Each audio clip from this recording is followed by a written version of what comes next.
à tous. Deux sujets dominent l'actualité ce matin, tant dans les quotidiens que en dehors, notamment au menu donc de votre matinale. Aujourd'hui, on va parler de la situation au niveau du parti Les Démocrates. Toujours pas de duo désigné. Les militants de ce parti de l'opposition à Patrice Talon se sont encore donné rendez-vous pour ce lundi à partir de 9 h pour décider en tout cas de qui portera les couleurs du parti à la compétition présidentielle d'avril 2026. En attendant donc qu'il situe l'opinion publique nationale, votre matinale en fait son sujet de débat ce matin. Ce sera à travers déjà le commentaire de Franck Aono qui va planter le décor et puis les débatteurs qui vont se prononcer. L'autre sujet qui est aussi d'actualité, notamment dans les quotidiens, c'est justement la marche de l'équipe nationale du Bénin, de football notamment, vers la Coupe du Monde pour une première de son histoire. Les Guépards du Bénin vont affronter, et comme dans une finale, les Super Eagles du Nigeria. Ce sera demain à Ouyo, à partir de 17 h heure de Cotonou. Quelles sont les chances, en tout cas, du 11 national de réaliser l'exploit et de s'inscrire dans l'histoire du football national et mondial? On aura Candido Huerta qui passera par ici, nous passer en revue l'actualité, notamment dans ce domaine-là et au-delà, parler d'autres disciplines certainement. Je n'oublie pas les autres rendez-vous au menu de votre matinale, le bulletin d'information. Et le rappel des faits essentiels ayant marqué l'actualité ces 7 jours au Bénin, grâce justement à la rédaction de Canal 3 Bénin, on fera le point tout à l'heure. Bienvenue à tous.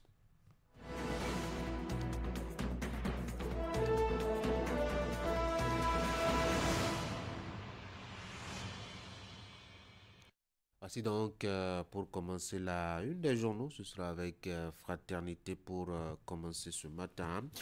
Phase pilote de la lettre de voiture électronique internationale du projet Twisslock. L'ANAT, la CCIB, le port autonome de Cotonou guérissent les acteurs du secteur routier.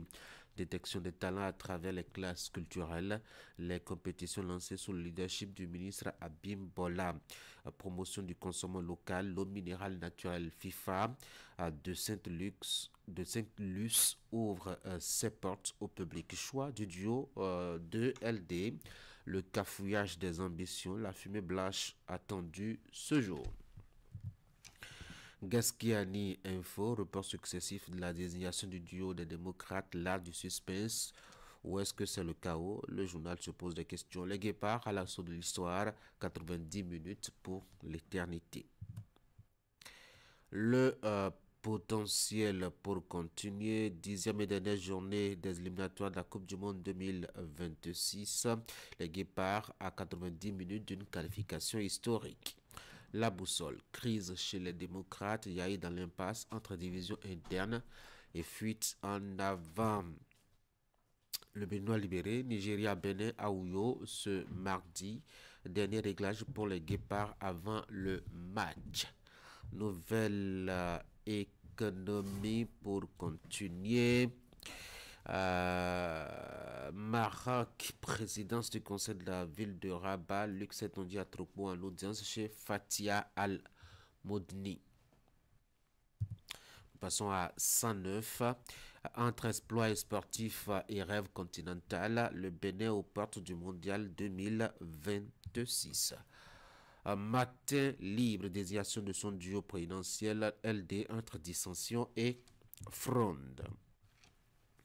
Le journal Les 4 vérités, chronique de Madame Christelle Ndonugbo Alioza, le temps, l'architecte invisible de nos destinées. Le quotidien, le matin, qualification Zone Afrique, Coupe du Monde 2026, victoire du Bénin face au Rwanda, l'âme de Bruno a plané le Bénin à 90 minutes d'une première.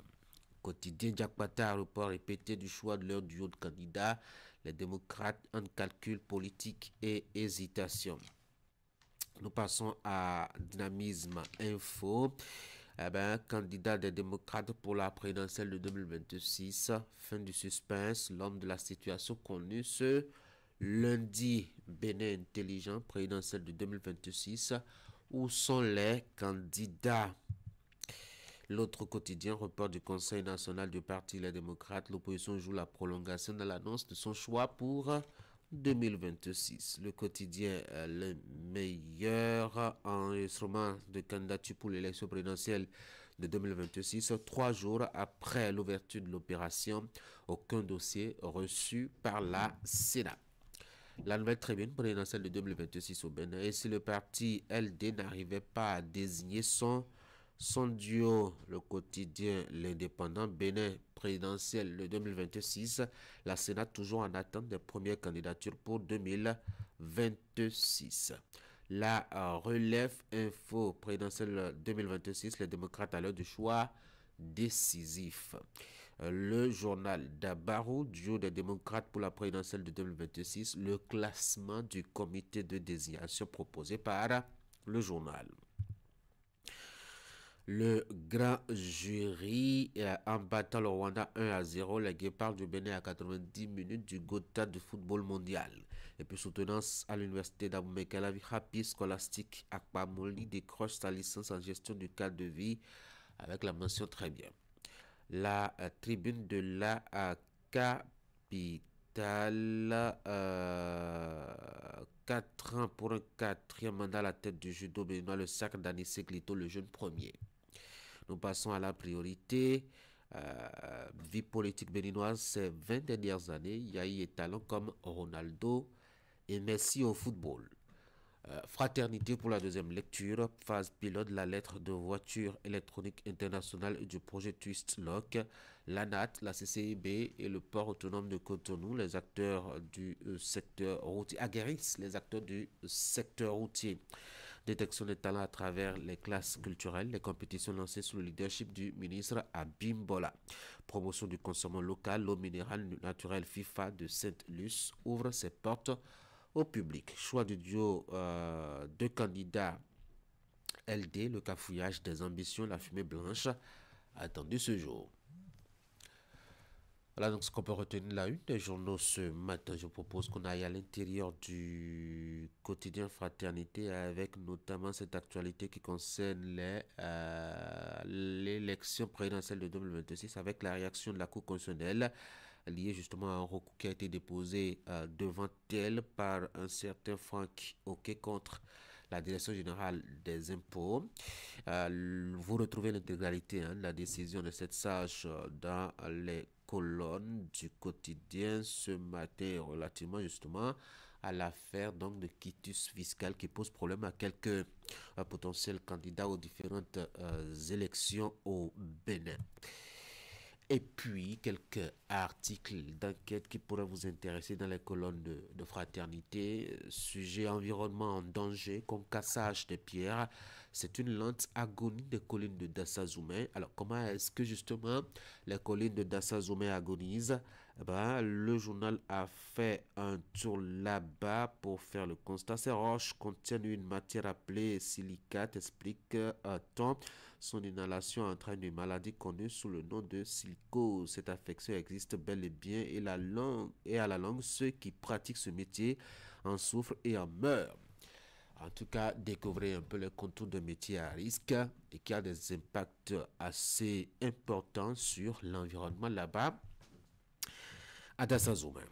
Et puis l'autre sujet qui fait l'actualité, c'est justement la marche des Guépards du Bénin vers une possible qualification pour la Coupe du Monde de l'année prochaine. Vous avez l'avis du sélectionneur national. Nous devons être prêts à livrer une grande bataille. C'est par rapport justement à la rencontre de demain. Je noterai sur les enjeux du duel Nigeria à Bénin. Le Bénin a un match d'un exploit historique. Vous avez en tout cas les impressions du coach et de quelques joueurs dans les colonnes de Fraternité. Et puis, il y a Candidat Ouattara qui pourrait revenir là-dessus tout à l'heure, hein, quand on sera à l'étape du bulletin d'information du sport. Et l'on dira quelques deux précisions, notamment en revenant sur cette rencontre entre le Bénin et le Rwanda à Kigali, match soldé par une victoire des Béninois, 1 but à 0, but marqué vers la fin par Tosin Ayegou, vers la fin de la rencontre notamment. Quels sont les enseignements à retenir et quels sont les enjeux du match de demain? En tout cas, Candide Roumeto passera par ici nous dire 2 mots. Allez, on va aller au bulletin de l'information maintenant avec Florence Moussa. Florence, bonjour. Bonjour à vous Tanguy, bonjour à tous. Le Bénin commémore l'un de ses plus illustres dirigeants, 10 ans après le rappel à Dieu du général Mathieu Kérékou, ancien président de la République du Bénin. Sa famille a dévoilé un programme pour marquer cet anniversaire. Les cérémonies qui se déroulent principalement à Natitengo associeront recueillement, prières et célébrations culturelles. Et puis, vous aurez les images du lancement de la compétition départementale interclasse culturelle, danse, théâtre, art plastique, autant de disciplines pour valoriser les talents et la créativité de 400 élèves issus de 89 établissements scolaires au Bénin. Le top départ de cette initiative a été donné à Cotonou en présence de ses membres ou des membres du gouvernement. Voici le bulletin.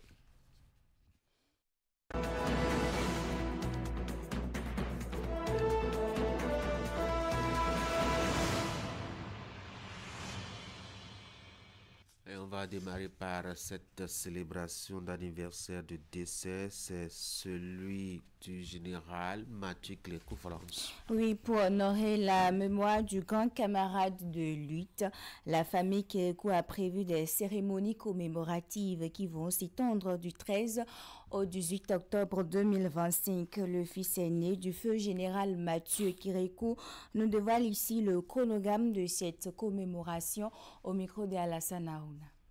14 octobre 2015, 14 octobre 2025. Cela fait une décennie que notre cher papa, le général Mathieu Kérékou, ancien président de la République, a été rappelé à Dieu. Comme vous le savez, c'est un personnage public. Il a été un grand homme d'État qui a marqué la vie politique nationale avant, pendant et après la conférence des forces vives de la nation, dont le résultat est le renouveau démocratique que les Béninois continuent de célébrer. Le temps ne saurait ranger une telle icône dans les oubliettes. C'est pourquoi nous, ses enfants et petits-enfants, avons pris l'initiative de commémorer l'homme. J'invite donc toutes les composantes de la nation béninoise à s'unir d'intentions de prière avec nous pour sa mémoire à travers le programme suivant. Le lundi 13 octobre 2025 aura lieu à la résidence familiale sise au quartier Bagri une veillée de prière. Le 14 octobre 2025, il y aura une messe d'action de grâce à la cathédrale Saint-Sauveur de Natitengo. Il y aura également une prière d'invocation le 17 octobre 2025 à la grande mosquée de Natitengo. Et enfin, le 18 octobre 2025 aura lieu également une messe d'action de grâce à la cathédrale Saint-Sauveur de Natitengo, suivie de recueillement au mausolée sise au quartier d'Assakate à Natitengo. Voilà un peu ramassé et résumé le programme de la commémoration. En politique, le député Issa Salifou et l'ancien ministre Antoine Dayori, membres du parti Union progressiste Le Renouveau, poursuivent leur tournée au contact des populations de l'Atakora vivant dans le Borgou. Après Kaswala, dans la commune de Tchaoro, c'est le village Boko, dans la commune de Ndali, qui a reçu la délégation. Objectif, remobiliser les bases, renforcer la cohésion et préparer la victoire du candidat de la mouvance à la présidentielle d'avril 2026. Compte rendu. Après le village de Kaswala dans l'arrondissement de Tchaoro, c'est au tour de Boko, localité de la commune de Ndali, d'accueillir l'honorable Salifou Issa et l'ancien ministre Antoine Dayori. Membres du parti Union progressiste Le Renouveau, ils poursuivent ainsi leur tournée de proximité entamée depuis quelques jours dans le Septentrion. Malgré la pluie qui s'est abattue sur la localité, les populations de Boko, visiblement enthousiastes, sont sorties nombreuses pour réserver un accueil des plus chaleureux à la délégation.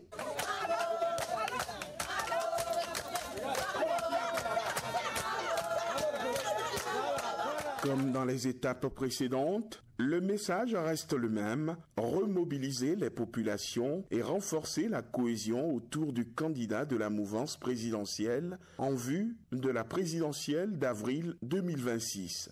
Antoine Dayori a salué la détermination de la population de l'Atakora vivant à Boko et rappelé son engagement à œuvrer pour leur plein épanouissement politique. Il faut que cette année, parmi les nouveaux conseillers et les nouveaux députés, il faut qu'il y ait des Tamari, il faut des Wama, il faut des Yom, il faut des Berba, il faut des etc., etc. Je suis venu pour leur dire d'être candidat. Il faut qu'il y ait des Wama, il faut qu'il y ait des Berba. Il y a autant d'ethnies ici, il faut qu'il y ait autant de candidatures. Prenant la parole à son tour, l'honorable Salifou Issa a insisté sur la nécessité de resserrer les rangs autour du gouvernement et du parti Union progressiste Le Renouveau afin de consolider les acquis et d'assurer la victoire du candidat du camp présidentiel. Il vous a amené quelqu'un que vous ne connaissez pas mais qui est déjà avec vous. Et pour que tout ce que je viens de dire prenne corps, il faut commencer par connaître notre candidat et parler de lui.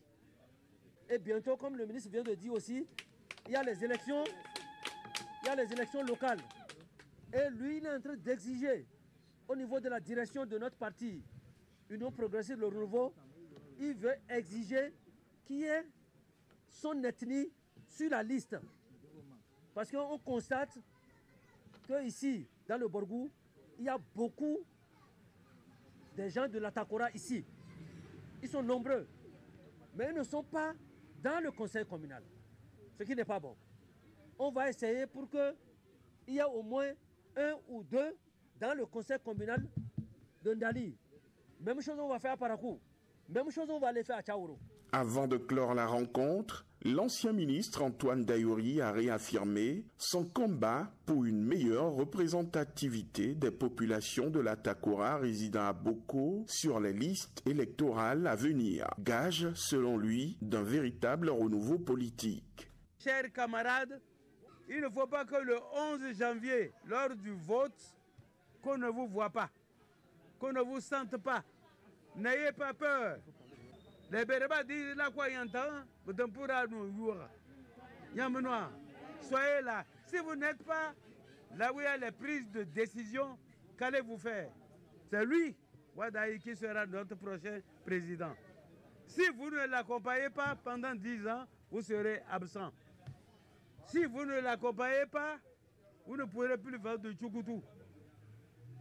Si vous ne l'accompagnez pas, vous n'aurez plus de microfinance. Aujourd'hui, j'étais avec lui quand il a appelé notre président, le professeur Djogbenou. Il lui a dit qu'on doit nécessairement mettre des gens de son ethnie, les gens de l'Atakora, sur les listes. Le président Djogbenou lui a dit, fais-moi des propositions. Donc, lundi, il va envoyer des noms. Et quand la liste va sortir, vous allez constater qu'il y aura quelqu'un qui est de l'Atakora, mais qui réside ici, qui sera dans le conseil communal de Ndali. Même chose à Parakou, même chose à Tchaourou. Une descente politique qui, au-delà des discours, témoigne d'une dynamique d'union et de reconquête de terrain, malgré les intempéries dans cette partie du nord du pays.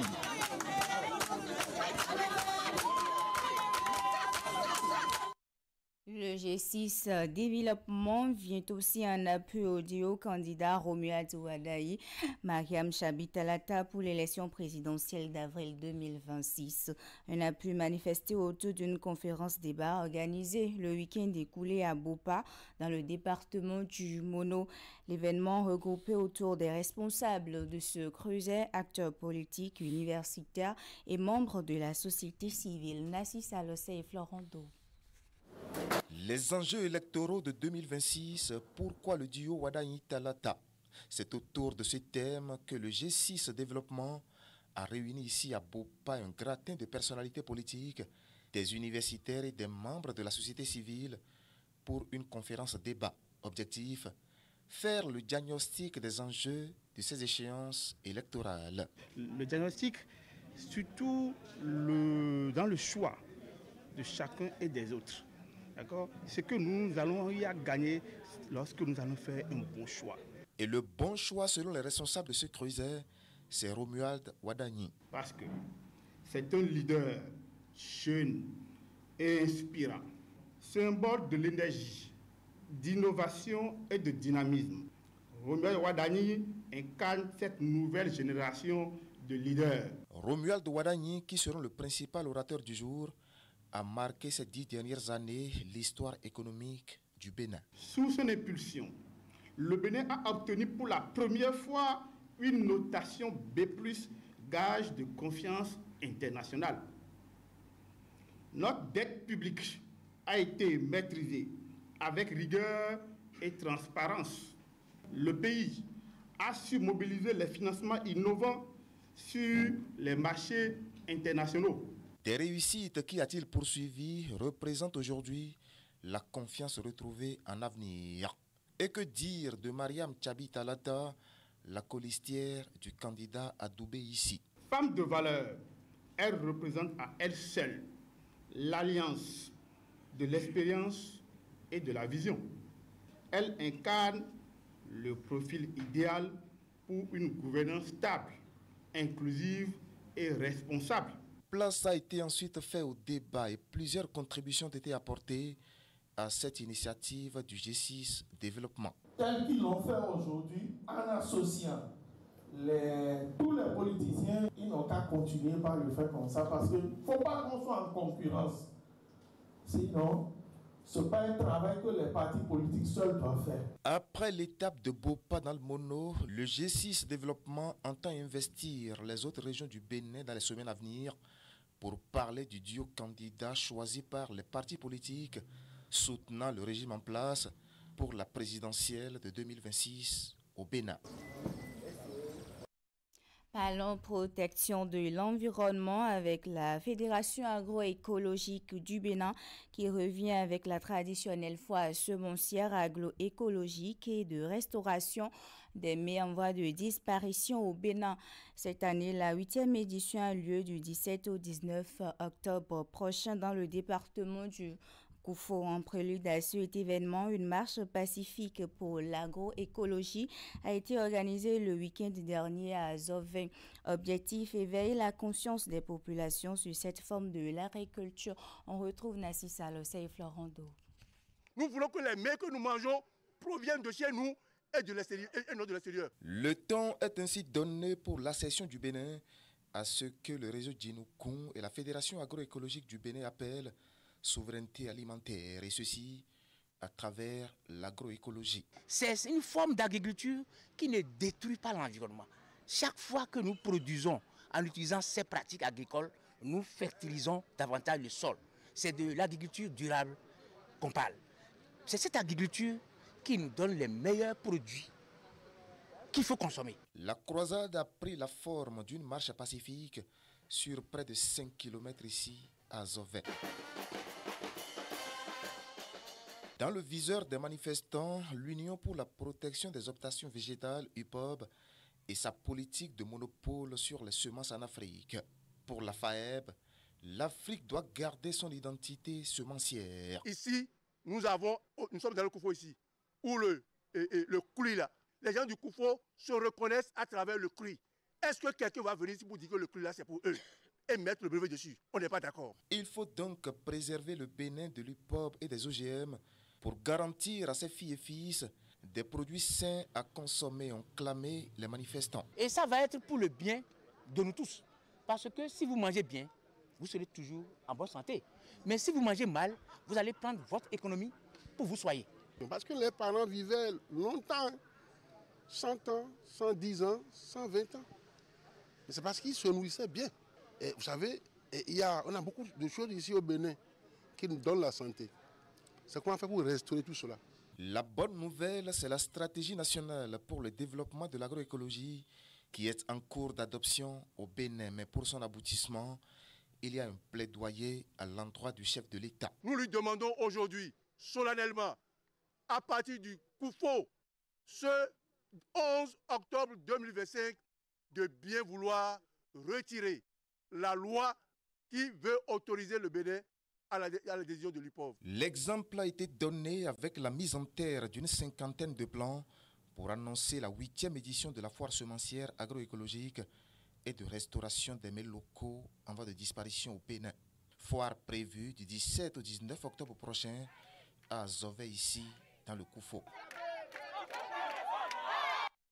Culture pour finir cette session d'information, danse, théâtre, art plastique, autant de disciplines mises à l'honneur pour valoriser les talents et la créativité des jeunes apprenants des établissements. Plus de 400 élèves issus de 89 collèges repartis sur l'ensemble du territoire national prennent part à une compétition inédite dans le cadre des classes culturelles. Le top départ de cette initiative a été donné à Cotonou dans le département du Littoral en présence de 2 membres du gouvernement, Jean-Michel Abimbola, ministre de la Culture, et Véronique Toye-Fodé, ministre de l'Enseignement secondaire. Teddy Goudalo et Eder Nkpevi. Des élèves venus de divers établissements scolaires s'affrontent dans une compétition où l'art est au cœur des expressions. Ils accueillent ici pour l'occasion 2 figures ministérielles, Jean-Michel Abimbola, ministre du Tourisme, de la Culture et des Arts, et Véronique Toye-Fodé, ministre en charge de l'enseignement secondaire. Avant la visite de cet atelier créatif, les 2 ministres ont officiellement lancé cette nouvelle édition des classes culturelles dans le département du Littoral. Les compétitions se déroulent 3 samedis successivement à partir de ce jour 11 octobre 2025 où dans la Liborie, l'Atlantique, le Zou et le Littoral, les jeunes talents s'expriment après leur initiation à l'art. Les classes culturelles visent à renforcer les capacités techniques, le sens critique, le sens esthétique de nos apprenants. L'introduction de l'éducation artistique et culturelle dans le système éducatif constitue un moyen sûr pour apprendre à nos enfants, nos élèves, nos valeurs culturelles essentielles et au-delà, à leur ouvrir les horizons. L'art s'impose aujourd'hui comme un véritable levier d'éducation. Dans les établissements scolaires, il participe à la formation intégrale de l'élève en cultivant discipline, créativité, ouverture d'esprit et l'esprit d'équipe. Pour cette première édition des compétitions culturelles, plus de 400 élèves issus de 89 collèges accueillant les classes culturelles sont en lice. Au programme danse, théâtre, arts plastiques, chant, poésie et bien d'autres, une vitrine du potentiel artistique des jeunes talents. Ces compétitions sont certes des moments d'évaluation, mais elles constituent des rites de passage, une célébration de l'effort et de la créativité.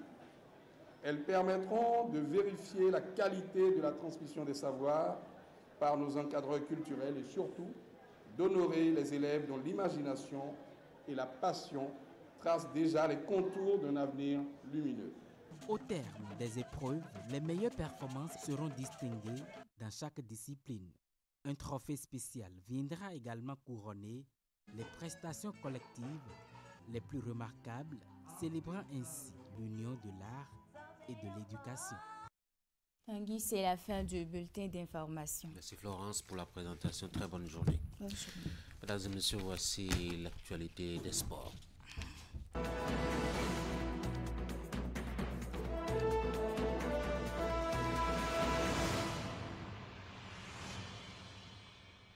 On va parler essentiellement football ce matin. Candide, bonjour.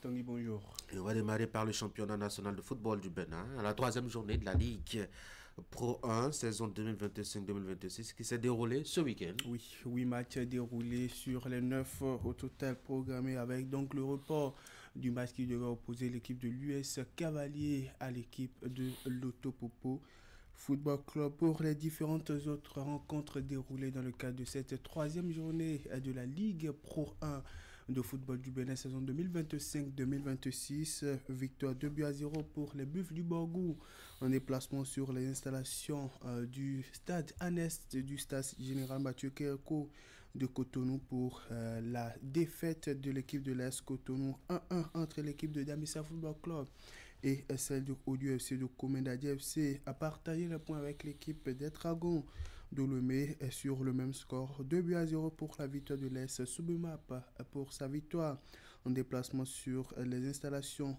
de l'équipe de l'association sportive de la vallée de Olomé. Score nul d'un but partout entre l'équipe de la jeunesse sportive de Pobé et celle de l'ASPAC. 2 buts partout entre Baningon CFC et l'USS Kraké. 1-0 pour la victoire de Dynamo FC d'Abomey devant l'équipe de l'Espoir FC de Savalou, et Ayema et Coton ont partagé le point au bout d'un score nul et vierge. Après donc ces différentes confrontations et tenant compte du match qui sera joué ultérieurement entre l'équipe de l'US Cavalier et celle de l'Autopopo, le classement sous réserve d'homologation est dominé par l'équipe de l'AS Sobemap avec 7 points au compteur, désormais en go différentiel de plus 6, suivi de l'équipe de l'AS des Buffles du Borgou avec 7 points également au compteur, un go différentiel de plus 5, 7 points plus 2 pour l'équipe des Dragons de Lomé qui vient en 3e position. Damissa Football Club est 4e au classement avec 7 points plus 2, autant de points au compteur pour Coton Football Club qui vient en 5e position. Aspac est 6e avec 5 points plus 1, autant de points au compteur pour la jeunesse sportive de Pobé et l'Autopopo qui vient respectivement en 7e et 8e position.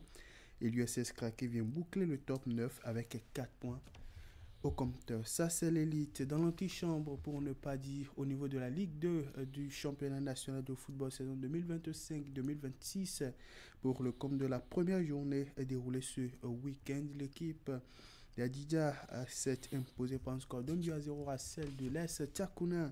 Même score pour la victoire de la jeunesse athlétique de Kétou devant l'équipe d'Avrancourt Omnisport. Score nul et vierge entre Diefa Football Club et l'équipe de Abeille Football Club. Réa Sport de Parakou s'est imposé 4-2 à l'équipe de Dynamique FC de Djougou. 2-1 pour la victoire de S Elite Sport S Étoile Filante devant l'équipe de Bois Football Club. Score nul et vierge entre Beke et Aziza. 1-1 entre l'équipe de Ponte FC et celle de l'Est Police. 3-1 pour la victoire d'Énergie FC, le club promu, devant l'équipe de Requin FC. Et puis Sitatunga s'est imposé par un score de 2-1 à son homologue du Dynamo de Parakou. Après donc le coup d'envoi de cette saison de la Ligue 2, après donc la première journée, le classement est dominé par l'équipe de Réa Sport de Parakou avec 3 points au compteur, un gros différentiel de plus de autant de points au compteur pour Énergie Football Club qui vient en 2e position. S Elite Sport S Étoile Filante vient en 3e position avec 3 points plus 1, autant de points au compteur pour Sitatunga Adidja et l'équipe de la jeunesse athlétique de Kétou qui vient respectivement en 4e, 5e et 6e position. L'équipe de l'AS Police vient en 7e position avec 1 point au compteur, même nombre de points au compteur pour Pontet et puis Abeille FC qui boucle donc le top 9 au classement de la Ligue de Tanguy. Maintenant, du plus grand sujet d'actualité dans le domaine footballistique, il s'agit des éliminatoires de la Coupe du Monde. Cela se poursuit, on va s'intéresser à celle de la zone Afrique au niveau donc du continent noir. La 9e journée a pris fin vendredi dernier. Et bien sûr, Tanguy, la 9e journée a bel et bien connu son épilogue et on a abordé hier la 10e journée. Mais bien avant d'aborder la dernière journée en ce qui concerne l'actualité de cette dernière journée, faisons un rétropédalage sur la journée précédente de cette campagne qualificative, notamment pour parler de la précieuse victoire des Guépards du Bénin face aux Amavubi Stars du Rwanda vendredi dans le mythique Amahoro Stadium de Kigali où la bande à Gainotro s'est imposée par un score d'1-0, un but notamment signé de l'attaquant béninois Tosin Egun à la 80e minute, une passe partie du portier béninois Marcel Dondinou déviée de la tête par le capitaine Simounier et là ensuite Romaï Kamoussou qui a à peine entré fait la passe à Tosin Egun qui va en toute maîtrise mettre la balle au fond du filet. Victoire 1-0 pour le Bénin qui s'avoue donc cette précieuse victoire avant donc la grande finale. Tanguy, une victoire qui a fait du bien à la tanière des Guépards du Bénin. Des millions de Béninois ont suivi de loin ou de près cette explication, mais à l'arrivée, ils s'en sortent tous avec le sourire aux lèvres.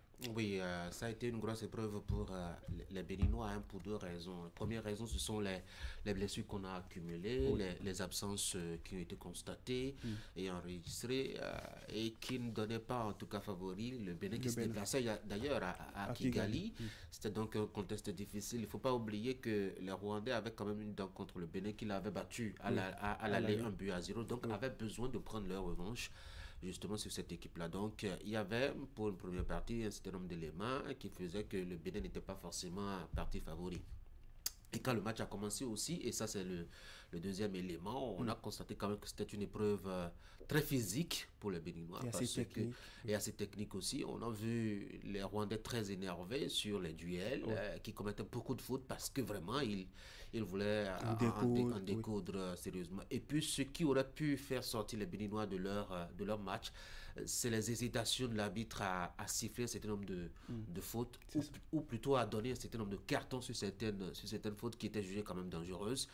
Quand on voit un peu combien de fois on a assommé notre milieu de terrain sur des duels donnés, avec des chevilles qui ont été enflées ici et là. Donc pour ces deux éléments, c'était pas évident que le Bénin soit en tout cas vainqueur a priori de cette rencontre. Il faut dire que c'était un gros match qu'ils ont fait. Oui, un gros match qu'ils ont fait. Ils s'en sortent avec une victoire 1-0 devant leurs homologues Amavubi Stars du Rwanda. Ils s'en sortent donc après un match assez âprement disputé. Déjà en première période, on n'a pas totalement senti les Guépards offensivement, mais défensivement, ils étaient solides face aux multiples tentatives des Amavubi Stars du Rwanda. Après, il y a eu ce but-là qui est arrivé à la 80e minute qui offre la victoire aux Guépards du Bénin. Il y avait ce succès des Guépards du Bénin et la victoire des Super Eagles devant leurs homologues du Lesotho et puis le nul entre l'Afrique du Sud et le Zimbabwe. Les Guépards maintiennent leur place de leader du groupe C avec 17 points au compteur désormais, un goal différentiel de plus 5 suivi de l'Afrique du Sud qui reste à la deuxième position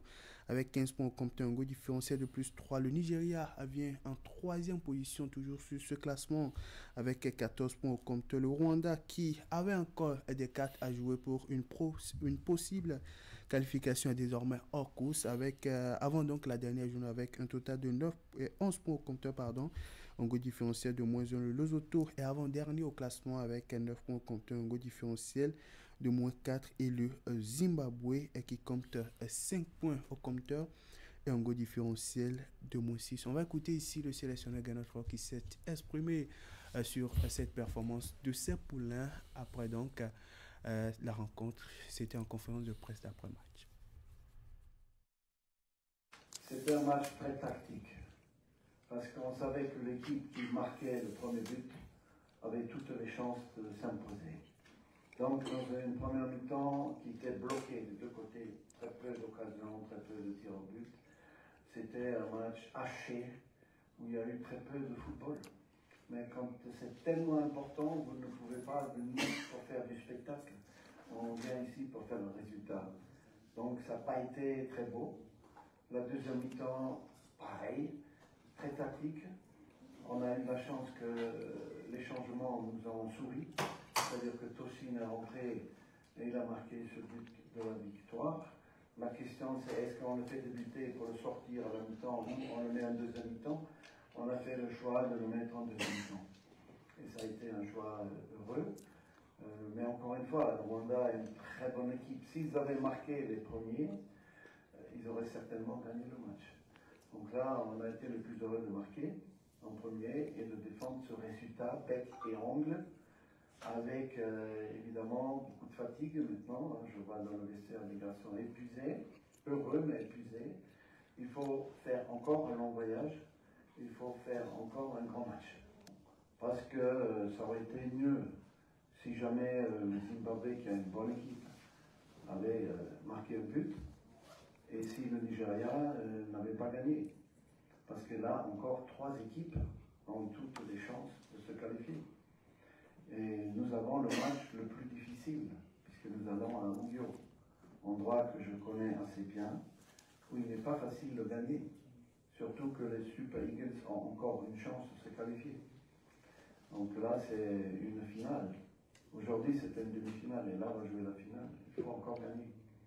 Et aller au Nigeria en devant gagner, ou au moins faire un match nul, parce que s'il y a un match nul, il y a éventuellement le goal average qui entre en compte. Mais il n'y a que 2 buts de différence avec l'Afrique du Sud. Donc ça risque d'être compliqué, surtout que l'Afrique du Sud a tous les matchs en Afrique du Sud. Même les matchs à l'extérieur, ils les jouent en Afrique du Sud contre les autres Zimbabwéens. Mais nous, depuis 2 ans et demi, on n'a pas fait un seul match au Bénin. Donc vraiment chapeau aux joueurs de se trouver dans cette position-là. Mais maintenant qu'on y est, on voudrait évidemment aussi y rester. Voilà, comme dit, le Bénin est le seul pays actuel leader de groupe en n'ayant pas joué aucun de ses 9 derniers matchs à domicile, en ayant joué tous ses matchs à l'extérieur. Actuel leader du groupe C. Il faut dire que les Guépards sont à 90 minutes de franchi pour la toute première fois le seuil du mondial, mais la finale, c'est à Uyo face aux Super Eagles du Nigeria. Oui, il faut d'abord saluer le parcours des Guépards. Ouais. Même si on veut bien avoir le miracle de demain, c'est quand même la toute première fois, en tout cas de mon jeune âge, de voir le Bénin en cette position pour des éliminatoires pour la Coupe du Monde. C'est une première, ça veut dire que l'équipe évolue et grandit. Et comme l'a dit le sélectionneur tout à l'heure, c'est pour une deuxième raison, c'est quand même pour une première fois que le Bénin aussi joue tous ses matchs en dehors du Bénin et qui quand même se met à cette position-là, il faut le reconnaître. Et puis bon, troisième élément aussi, il faut savoir que on a eu dans notre groupe, notamment pour cette campagne, deux mondialistes qui sont très expérimentés et qui ont même terminé dans le top 3 de la récente édition de la Coupe absolument. On a quand même un certain Nigeria qui est arrivé vice-champion d'Afrique à la dernière édition de cette compétition continentale. On a l'Afrique du Sud qui a accueilli déjà une fois la Coupe du Monde de la discipline. C'est donc pas de petites nations qui étaient dans notre groupe. Pour ces différentes raisons, il faut dire saluer là où les Guépards en sont. Et maintenant, s'ils peuvent nous offrir la victoire demain, pourquoi pas? Pourquoi pas? Évidemment, il faut le souligner, le Bénin avait déjà battu le Nigeria au match aller 2 buts. Absolument, et ça les a beaucoup énervés d'ailleurs à Abidjan. 2 buts à 1. Et il y a des raisons quand même d'y croire, parce que quand on observe un peu cette équipe de Guépards, c'est quand même 3 matchs alignés sans but encaissé. C'est ça. Ça veut dire que quelque part, le milieu et la défense, ça communique, ça travaille beaucoup et ça défend très bien. On va espérer que les cages vont rester vierges derrière Marcel Dantinou pour que justement on puisse conclure ces éliminatoires-là. Et pour conclure ces éliminatoires, ce sera demain face aux Super Eagles du Nigeria. Au lendemain de la victoire face au Rwanda, le technicien franco-allemand et sa bande ont rallié Uyo au Nigeria. Vous allez le voir sur les images où ils ont une dernière danse à mener, un grand classique à jouer entre le Bénin et le Nigeria. Ça sera demain après-midi. En prélude à cette explication, les Guépards du Bénin ont effectué ce dimanche leur première séance à Uyo sur l'installation du terrain en ice du Godswill Akpabio Stadium Duo. Ils abordent ainsi le dernier virage avant donc le rendez-vous de demain face aux Super Eagles du Nigeria. A noter que toujours dans le cadre de ce match en vue entre le Nigeria et le Bénin, Guénotre et ses hommes tiendront ce lundi la traditionnelle séance de reconnaissance de pelouse du Godswill Akpabio Stadium de Uyo à partir de 17h. Une séance qui sera précédée de la conférence de presse d'avant-match du technicien franco-allemand. Ça sera à partir de 16h30. Tanguy, on va évoquer maintenant les forfaits de ce match. Nigeria-Bénin, c'est une rencontre à la lutte d'une grande finale pour les deux équipes, car chacun d'eux a encore des cartes à jouer pour une possible qualification au mondial. Mais entre le Bénin et le Nigeria, c'est le Bénin qui est en pole position.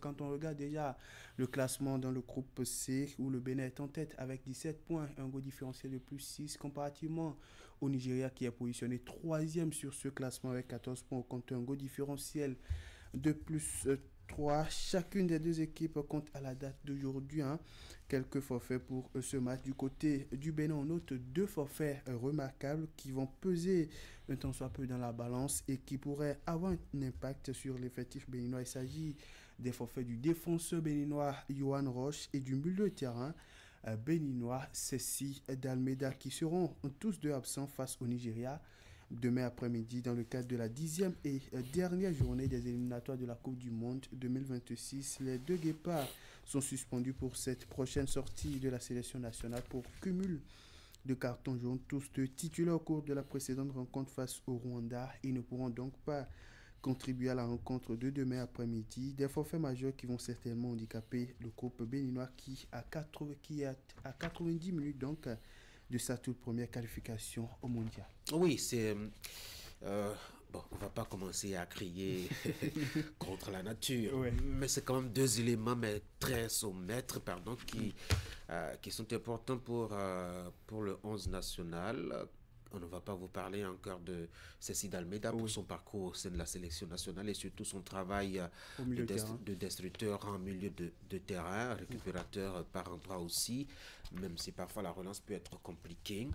Mais c'est quand même une pièce importante pour être la première barrière en matière, donc, je dois dire, face à l'offensive de l'adversaire, avant même que la défense soit sollicitée. Et puis il y a Yohan Roche qui quand même...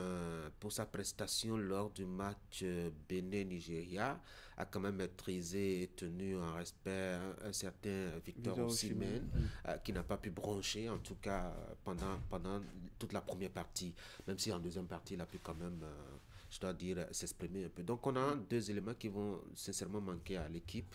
Et quand je soulignais tout à l'heure le côté très défensif du Bénin, et que ces 2 éléments doivent être absents, 2 éléments titulaires, il faut comprendre que ça va être en tout cas une petite... un gros impact pour... Une autre situation de casse-tête pour Gernot Rohr qui devra encore expérimenter d'autres noms. Et j'espère que ça va pouvoir trouver la meilleure solution, même si face au Nigeria, face au Rwanda, il a quand même aussi colmaté les brèches avec les différentes absences qu'on avait déjà notées. On attendra ou on va espérer qu'il trouve les solutions adéquates pour y arriver. C'est ça. De l'autre côté aussi, Tanguy, on enregistre un forfait majeur. Le Nigeria va affronter le Bénin sans son attaquant, sans l'un de ses attaquants à vedette. Il s'agit de Ademola Lookman, récent vainqueur du Ballon d'Or africain. Lui aussi est suspendu pour cumul de cartons jaunes. Ça fera un de moins. Oui, Victor Osimhen, tout fait. Bon, est-ce que Victor Osimhen, à lui tout seul, pourrait en tout cas répondre, je dois dire, à la grosse charge qui pèse sur l'équipe du Nigeria? Parce que pour espérer se qualifier, il faudrait déjà que le Nigeria nous batte avec une différence de but jusqu'à 3 ou 2 et espérer, prier tous les dieux pour que l'Afrique du Sud perde son match. Donc c'est beaucoup de si et de conditions, de sorte que bon, ça va être beaucoup de charges pour le seul Osimhen. Mais il faut dire que c'est quand même un joueur qui s'est marqué et qui s'est fait marquer aussi les autres, parce qu'on a vu sa prestation lors de la CAN en Côte d'Ivoire. Il a beaucoup porté son équipe et il a marqué, il a surtout fait marquer beaucoup ses coéquipiers. Et donc on va pas seulement avoir l'œil sur lui, il faut avoir l'œil sur tous les attaquants nigériens, parce qu'ils ont quand même, je dois dire, beaucoup de talent en la matière. Il n'y a pas que les attaquants, il y a aussi des défenseurs, notamment le capitaine Trosekong, qui quand même fait office de leadership impressionnant depuis d'ailleurs qu'il a récupéré, je dois dire, le capitaine. Donc on a quand même que ce sera un match intéressant. Donc ce sera un match intéressant entre le Bénin et le Nigeria. Ça sera demain donc pour la clôture de cette campagne qualificative pour le prochain mondial, celui donc de 2026. On reviendra pas ici demain matin pour évoquer encore cette affiche qui va se jouer demain à partir de 17h. Allez, on s'intéresse maintenant aux différentes rencontres jouées hier en ouverture de la 10e journée de la Coupe des éliminatoires de la Coupe du Monde 2026. Plusieurs rencontres déjà jouées pour cette 10e et dernière journée de la campagne qualificative au prochain rendez-vous à la prochaine messe du football mondial. Le Niger s'est imposé par un score d'1-0 à l'équipe de la Zambie. Le Tchad s'est incliné 2-3 devant l'équipe de la République centrafricaine. La Sierra Leone a battu par 2-1 l'équipe de Djibouti. Le Mali s'est imposé 4-1 au Barria du Madagascar. L'équipe des Black Stars du Ghana s'est imposée par un score d'1-0 à leurs homologues de Comores. 1-0 également pour la victoire de l'Égypte devant son homologue de la Guinée-Bissau. Et puis le Burkina Faso a battu par 3-1 l'équipe de l'Éthiopie. Sur ce résultat, vous constatez donc la victoire du Ghana 1-0 devant l'équipe du Comores. Notez que le Ghana valide ainsi son ticket pour la Coupe du Monde de la FIFA 2026 grâce à cette victoire devant l'équipe du Comores. Il s'agit donc du premier pays qualifié en Afrique de l'Ouest et le 5e pays africain à se qualifier directement pour la prochaine messe du football mondial où il y aura la bataille, la course à la succession donc de l'Argentine. On a désormais comme pays du continent déjà qualifié 5 au total pour la prochaine messe du football mondial: l'Algérie, le Ghana, l'Égypte, le Maroc et la Tunisie. Tanguy, 5 pays qui sont déjà qualifiés. Le Ghana qui avait fait pied de figure, on va le dire comme ça, lors des récentes sorties en compétition internationale, qui est qualifié pour le prochain mondial. Au-delà de ça, on a l'Algérie aussi, la Tunisie, des habitués à participer à ces Oui, tous ces pays maghrébins qui en tout cas sont au rendez-vous, à part la Libye je crois. Oui, à part la Libye, qui sont donc au rendez-vous du mondial. Oui, c'est intéressant et on va espérer qu'ils portent les couleurs africaines à cette compétition. C'est plutôt la qualification du Ghana qui est assez surprenante. Ce Ghana qui ne participera pas à la CAN prochaine, à la prochaine CAN Coupe d'Afrique des Nations étant éliminé lors donc des phases préparatoires, ce qui est assez curieux. Peut-être que cette élimination les a amenés à se transcender pour trouver les moyens de s'en sortir au niveau donc des éliminatoires du mondial, ou peut-être que le groupe des éliminatoires à la CAN était un peu plus relevé que celui du mondial. Oui. Donc en tout cas c'est quand même un grand habitué de ce rendez-vous mondial.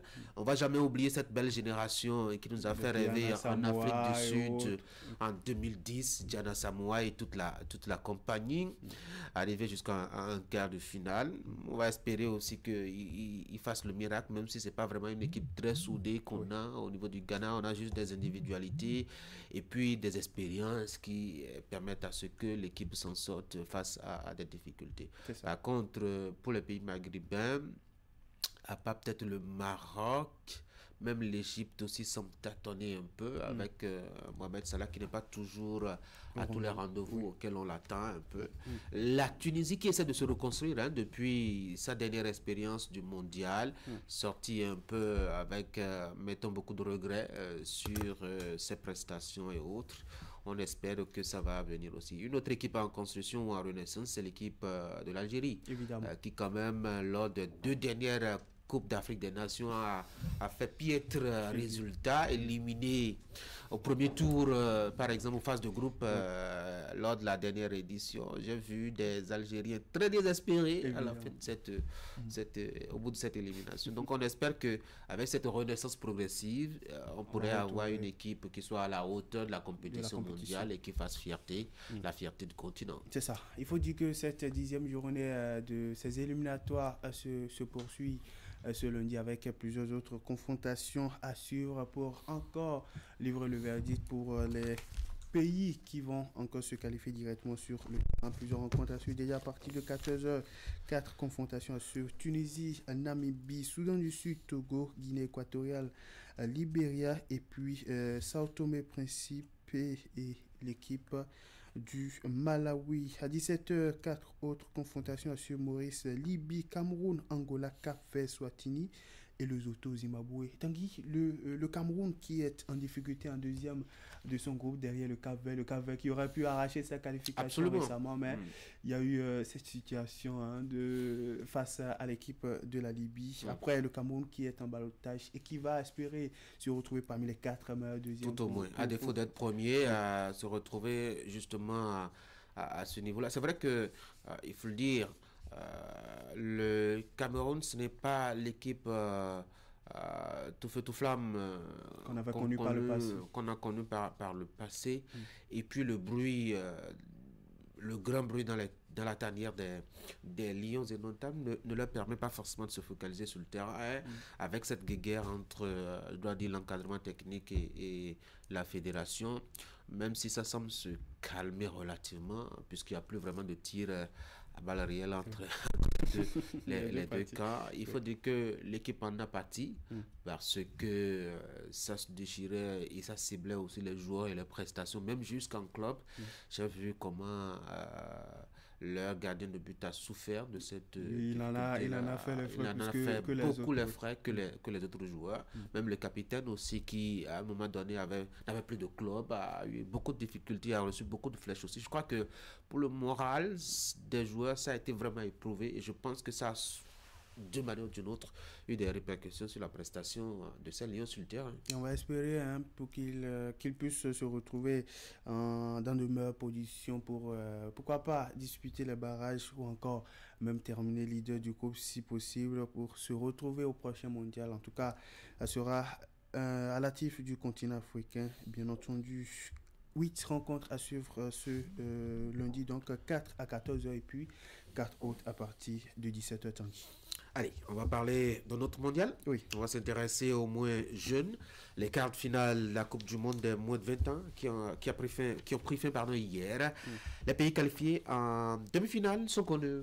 Évidemment, encore 4 pays en lice pour le cadre de cette édition de la Coupe du Monde des moins de 20 ans au Chili, dont le Maroc, seul représentant africain encore en compétition après donc sa victoire 3-1 devant les jeunes des États-Unis. Le Maroc donc qui obtient son ticket pour les demi-finales de cette édition de la Coupe du Monde des moins de 20 ans et est donc aux portes de la finale. Va composer donc un billet pour la finale de cette édition. Au-delà de ça, plusieurs autres rencontres déroulées, 3 autres dont l'équipe de l'Espagne s'est inclinée 2-3 devant l'équipe de la Colombie. Et puis, bien entendu, l'Argentine s'est imposée 2-0 à l'équipe du Mexique et la France s'est imposée par un score de 2-1 à l'équipe donc de la Norvège. Donc les 4 pays qualifiés pour l'étape des demi-finales sont bien entendu la Colombie, l'Argentine, le Maroc et l'équipe de la France. Allez, on va s'intéresser maintenant aux dames et là on va revenir sur le continent pour évoquer la liste des 24 joueuses qui sont convoquées pour le second tour des éliminatoires de la Coupe d'Afrique des Nations féminines 2026 qui est connue dans le rang des Amazones. Après donc quelques jours de stage effectués à Misrete avec un effectif de 24 joueuses évoluant au plan local, la Fédération béninoise de football a dévoilé jeudi dernier la liste définitive retenue par le sélectionneur national par intérim de l'équipe nationale féminine Abdoulaye Ouzérou pour prendre part à cette double confrontation du deuxième et dernier tour des éliminatoires de la Coupe d'Afrique des Nations féminines Maroc 2026 contre le Nigeria, un canton du continent africain. Cette liste définitive est un mélange de joueuses qui évoluent au plan local et celles évoluant à l'extérieur. Poste de gardienne de but, on a Alassane Sourakatou qui est désormais sociétaire du 15 de Augusto de l'équipe bien entendu de la Guinée équatoriale. Diane Okun qui évolue du côté de Leones Vegetarianos en Guinée équatoriale et bien entendu Asogba Alicia. Au poste de défenseur, on a Abikulora, joueuse de l'AS UMSA ici au Bénin. Sadikou Nailatou qui évolue du côté du SC Fribourg en Allemagne. Chez Vidi Wende Estelle qui évolue du côté de l'AS UMSA. Et Bidio Gracias qui évolue également du côté de l'AS UMSA. Tietri Jocelyn, joueuse de l'AS Gamia. Orokaro Kadijat, société de Elite AC de Parcours. Rachidat Moumouni et Hessano Martin qui évolue du côté du Maroc. Au milieu de terrain, bien d'autres joueuses. Eunice Sabouran, joueuse de Cephos. Ruth Onkwe qui évolue Du côté de l'SJFA, Dibril Yasminat, joueuse de Ainovi Football Club, Noélia Bamon qui évolue du côté de Bergerac Périgord en France, et puis Lucie Tengue qui évolue du côté de l'OGC Nice en France. Au poste d'attaquante, on a plusieurs joueuses, dont Aude Gbadissi qui évolue désormais en première division féminine en France, en D1 Arkema pour être plus précis, du côté du RC Lens en France. Yolande Yami qui évolue du côté de l'ASFA du Maroc, équipe championne en titre donc du Maroc. Léa Fachinan qui évolue du côté du Clermont Football Club en 3e division française. Germaine Renfort, joueuse de l'Ayoun au Maroc. Adigny Deborah, joueuse de Elite AC de Paraco. Romaine Gandonou, société de Tambour FC d'Adjara. Marguerite Awassou, joueuse de l'AS UMSA.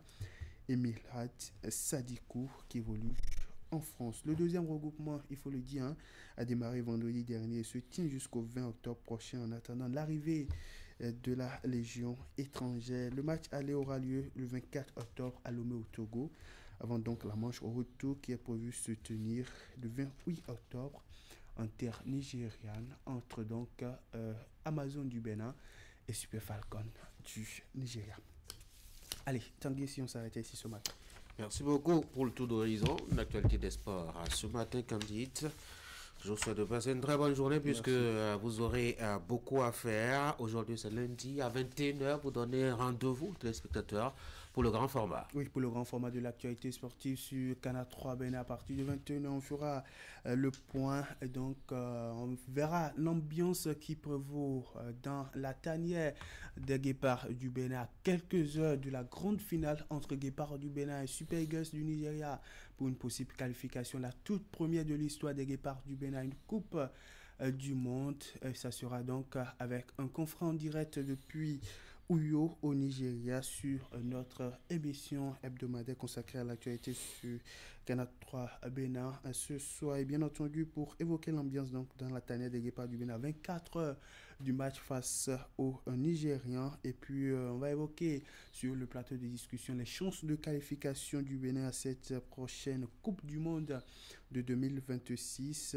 Et bien entendu, en exclusivité, deux autres disciplines viendront au rendez-vous au-delà donc du football. Il y aura donc le Maracana où les Amazones du Bénin ont décroché la médaille d'argent à l'édition 2025 de la Maracane qui s'est tenue en Guinée-Bissau. Au-delà de ça, le judo aussi sera au rendez-vous avec donc l'Assemblée générale élective déroulée vendredi dernier qui donne donc carte blanche à Anissé Guito pour un nouveau mandat de 4 années. Merci à vous et à tout à l'heure à 21h. Oui, à 21h. Bonne journée. Merci. Mesdames et messieurs, on va maintenant marquer la pause et on va revenir par ici suivre notamment le commentaire de Franck Carnou qui va nous parler de politique, le Parti Les Démocrates qui a toujours de la peine, en tout cas visiblement, à se former son duo pour la présidentielle de 2026. Et juste après, on fera le débat. Voici la pause. Le Gaiman est un acteur cybercriminel qui utilise illégalement les nouveaux systèmes informatiques pour soutirer de l'argent aux paisibles citoyens en les escroquant ou en les volant. Une telle activité est une infraction à la loi et est passible de sanctions contre les acteurs et leurs complices, parents, amis, religieux, spiritualistes et charlatans. Ne soyons pas naïfs. Il n'y a pas de réussite sociale sans effort. Pour tout renseignement et assistance contre la cybercriminalité, appelez les numéros 63 09 51 61 ou le 63 09 51 62, le 65 48 78 114 ou écrivez-nous à l'adresse mail ocrc@dgpr.bj.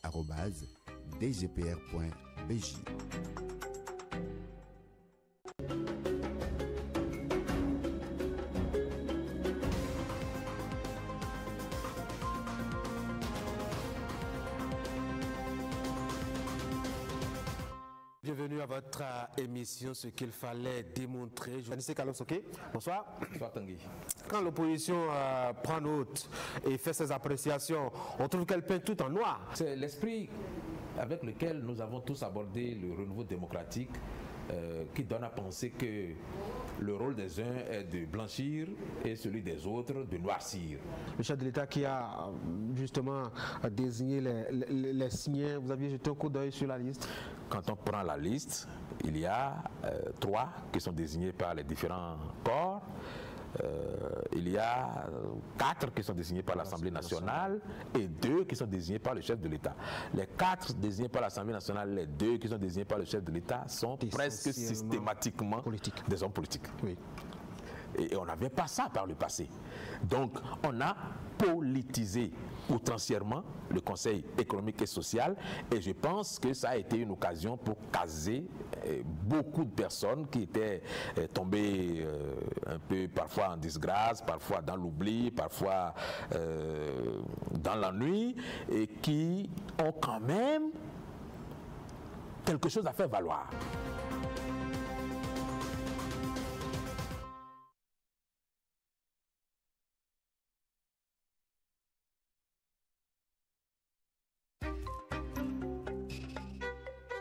Le Gaiman est un acteur cybercriminel qui utilise illégalement les nouveaux systèmes informatiques pour soutirer de l'argent aux paisibles citoyens en les escroquant ou en les volant.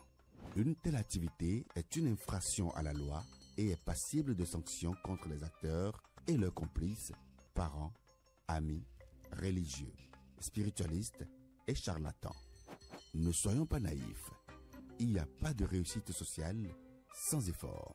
Pour tout renseignement et assistance contre la cybercriminalité, appelez les numéros 63 09 51 61 ou le 63 09 51 62, le 65 48 78 74 ou écrivez-nous à l'adresse mail ocrc@dgpr.bj.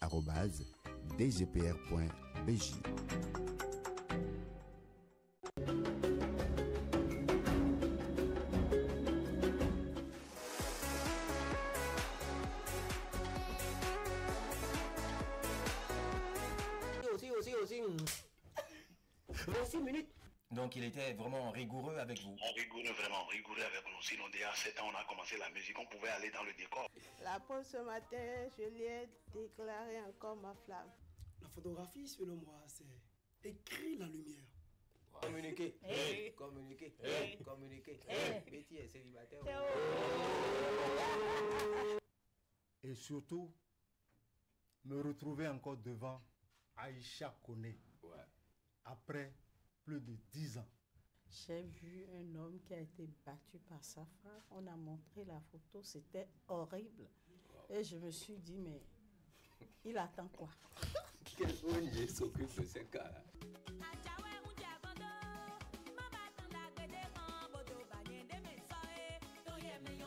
Vous devez avoir votre convention de vente, bien évidemment, ce qui montre que vous avez acheté le domaine.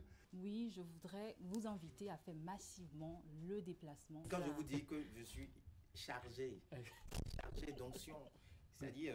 Nous préparons la journée internationale du jazz, qui va être encore cette année, comme d'habitude, un truc... Non, j'ai laissé le côté humoriste, parce que franchement, le Béninois, pour faire rire le Béninois, c'est compliqué. Pour faire rire le Béninois. Donc ce qui nous oblige tous aujourd'hui à nous intéresser à la chose technologique. Aujourd'hui, spécialement, nous allons parler du massage, Madame Florence. Est-ce que par moment, il n'y a pas des hommes qui... Oui. Ah oui? C'est le risque du métier. C'est le risque du métier. Donc vous les laissez d'abord? Bon, oui, on essaie de... Il y a une méthode de les calmer. Quand je vous dis Amozobogla, c'est ça qui a formé le Zogla. Vous dansez des djis. Vous dansez des djis. Ça fait Zogla dance. Voilà. Inspiration.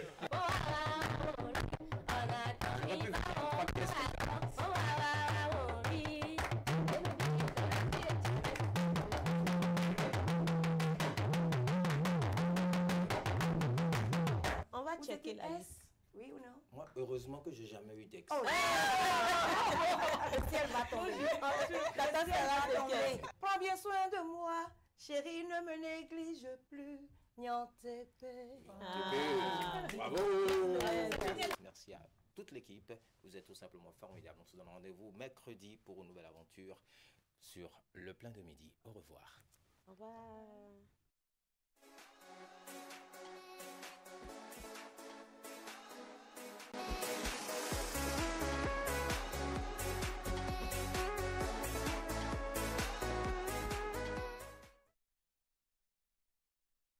Bienvenue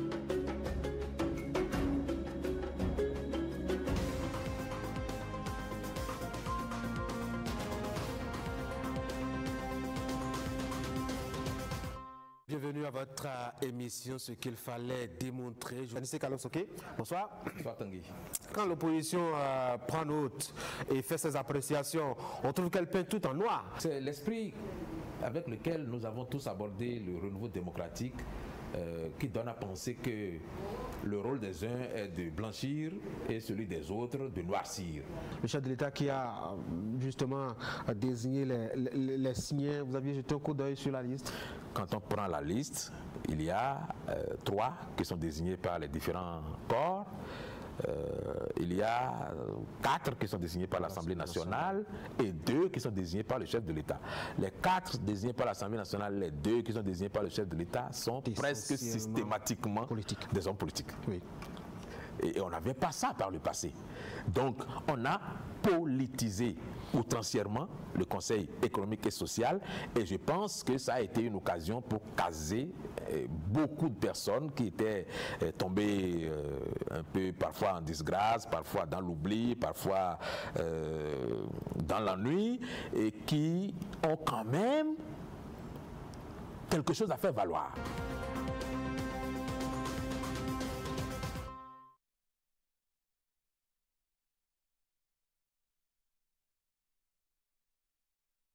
On connaît tous ce sentiment. Quand tu as tout donné et que rien ne vient. Quand les obstacles s'enchaînent et que tu veux lâcher. Mais parfois, c'est dans ces moments-là que tout commence. Parce que croire, c'est déjà jouer. Et jouer, c'est vivre.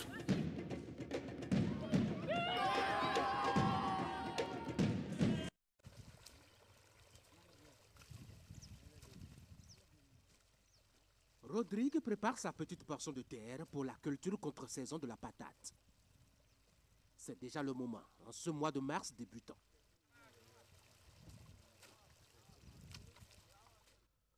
Rodrigue n'est pas très avancé.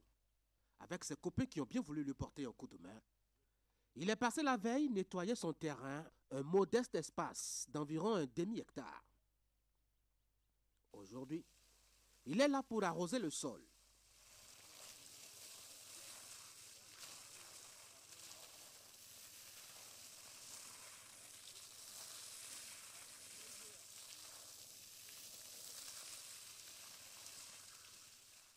On a dans une glodi, on a pas wali, on a pas d'eau, on a dans une régbe, on a pas de so, des jaouis, au Dieu n'a été.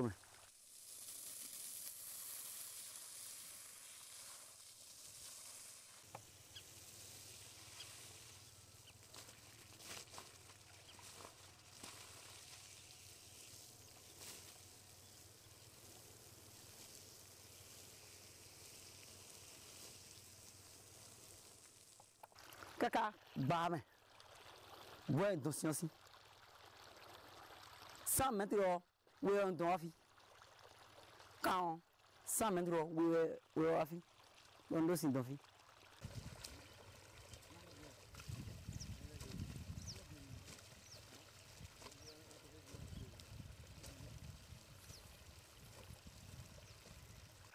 La quoi dit analo, la quoi yibola le pipeden.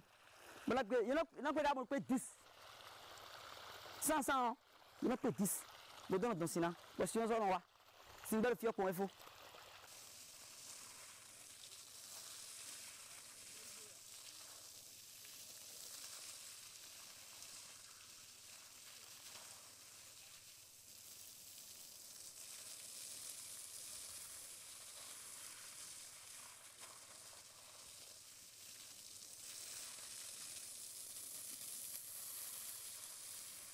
Besi ola ikun gbadi yan aza ni e lo gbogbo le diyan antu lo ewele ni ni aga ku ba e ma wule a amo era bo e na sien.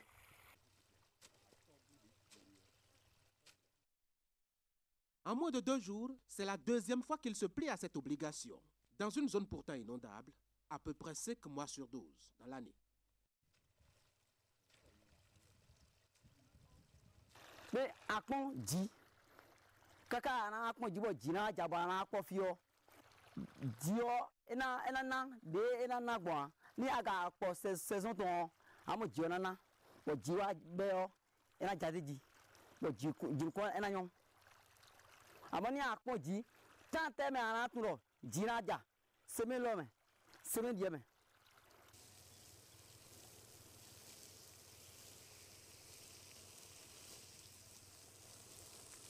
ni jima ja bebo Susan Dokpo atari o bo jima ja ahan awa ete anze mo to mo wa fi na don do wele o me bo ene o wele lo fun ena mo vivo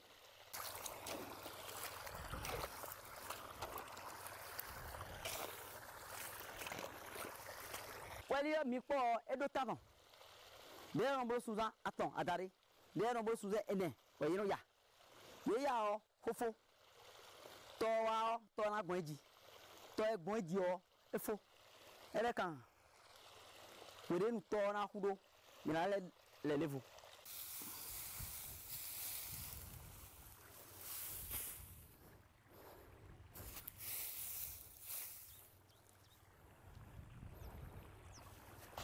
welio eye besoin si bon takion eye son besoin si bon takion alors takion do e na do gbon fi ele a edo côté ton we you do ni ai kun ba si on e na gusi ye bon la le kun takun bon la je di doji na je di doji na je di doji e besoin si on e na si no ko di japo e fo na takion ne.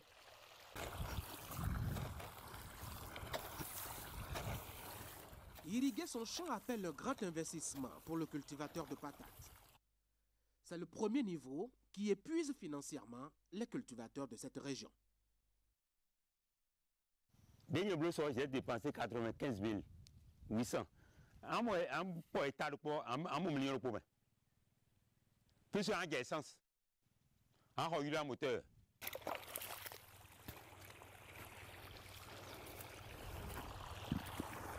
Ni mi kwa kwegwe ji di on medo kodo kodo le amon don me ni lewe do kwe wo na blo ti o kele de po mi le gbe yo e bezo kwe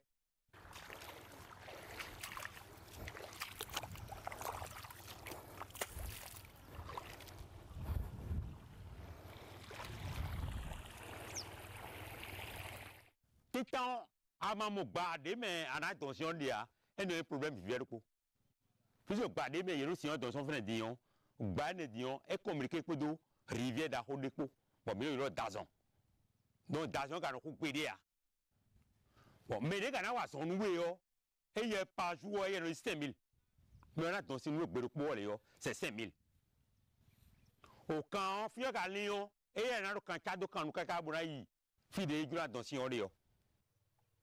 Après l'épreuve d'irrigation, il faut engager un autre pari, celui de décrocher des manœuvres pour aider à labourer cette terre ainsi mouillée. Il faut trouver son équipe au plus en 24 heures.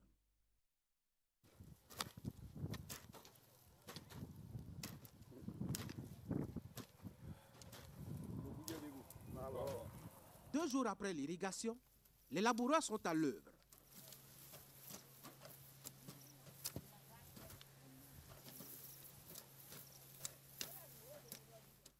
C'est une équipe constituée d'amis disponible pour proposer ses services et ses bras pour labourer. Mais là, il faut prévoir de quoi les satisfaire.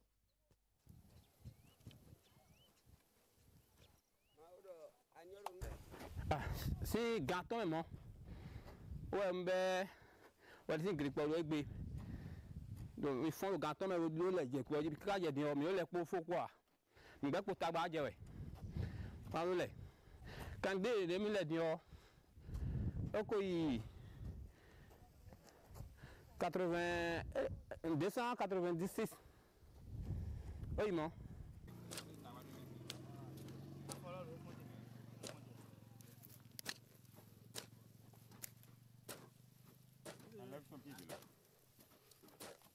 Tu vas le grio. À quoi il y a un moment où vous avez? À quoi il y a un moment où vous avez le grio? À maman quoi? a ouvert non mino c'est ouvert quoi ton temps mino bac betole mi na po griol he mi le mino ba do go mi de bon mi je fini o griol le na do ya peri bon mi na bro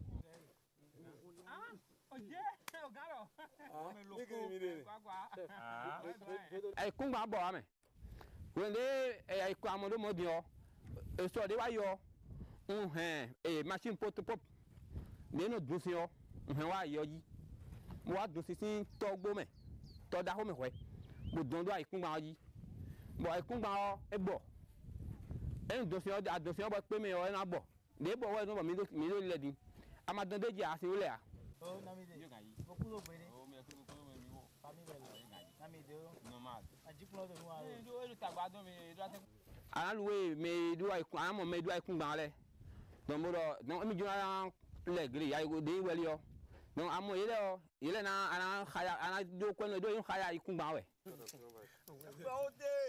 de ko ma gbele ka je so e wa gbe me nu gbele po ba e do e kati de mi do mi din o e no me le po no 5000 do gbele po donc e a me disi wa friend din o me 5000 disi anjo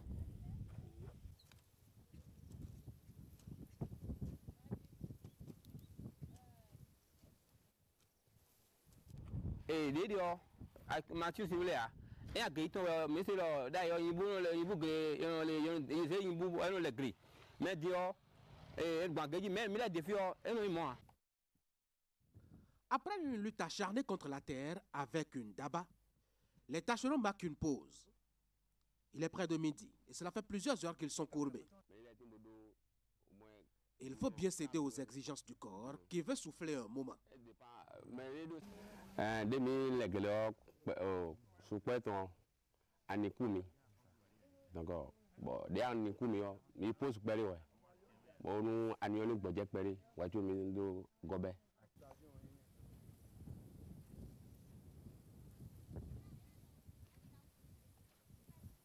ni legban ni propriétaire dion na tu no o mele yo edo se mi do gomitan bon je ko gbera se mi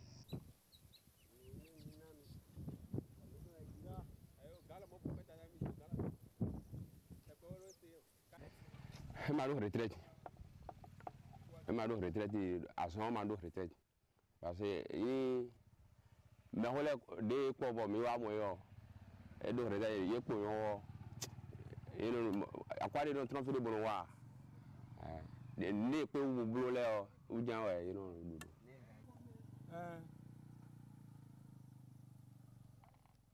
Les laboureurs ne sont pas les seuls ouvriers sollicités pour la culture de la patate. Il faut aussi les femmes qui doivent profiter de l'humidité du sol pour mettre en terre ce qui deviendra plus tard ces plants de patates.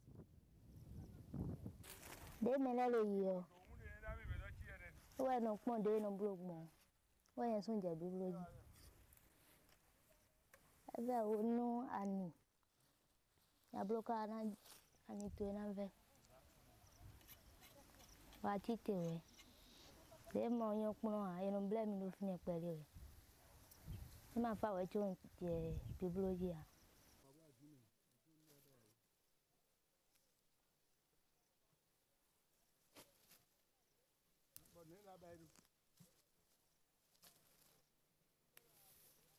dele no 60 dele no 70 ila do hun an wele o ina so a ho 5000 adon ene 10000 na so a no na bro san gbero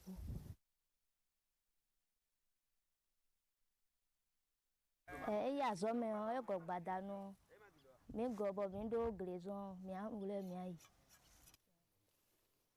La période de plantation reste la dernière étape de la première phase de pression pour la culture de la patate. Il faut bien connaître le temps pour ne pas planter ni trop tôt ni trop tard. Et dans un contexte de village, les cultivateurs se fient au changement du temps et à ses caprices qui peuvent être aussi trompeurs.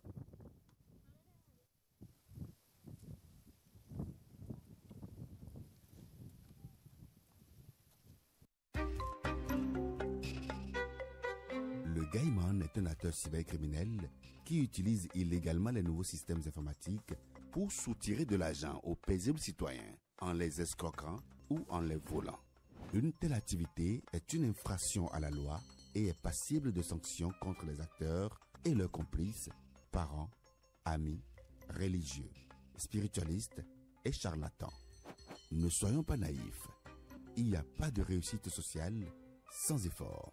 Pour tout renseignement et assistance contre la cybercriminalité, appelez les numéros 63 09 51 61 ou le 63 09 51 62, le 65 48 78 114 ou écrivez-nous à l'adresse mail ocrc@dgpr.bj.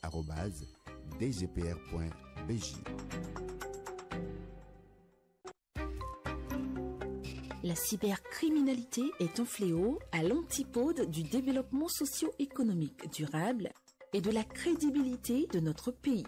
Ne permettons pas aux cybercriminels et gaïmans de salir la réputation de notre pays et de ruiner nos efforts collectifs en faisant fuir les investisseurs. Ensemble, combattons la cybercriminalité en dénonçant les gaïmans. Pour tout renseignement et assistance contre la cybercriminalité, appelez les numéros 63 09 51 61, 63 09 51 62, 65 48 78 74 ou écrivez à l'adresse mail ocrc@dgpr.bj.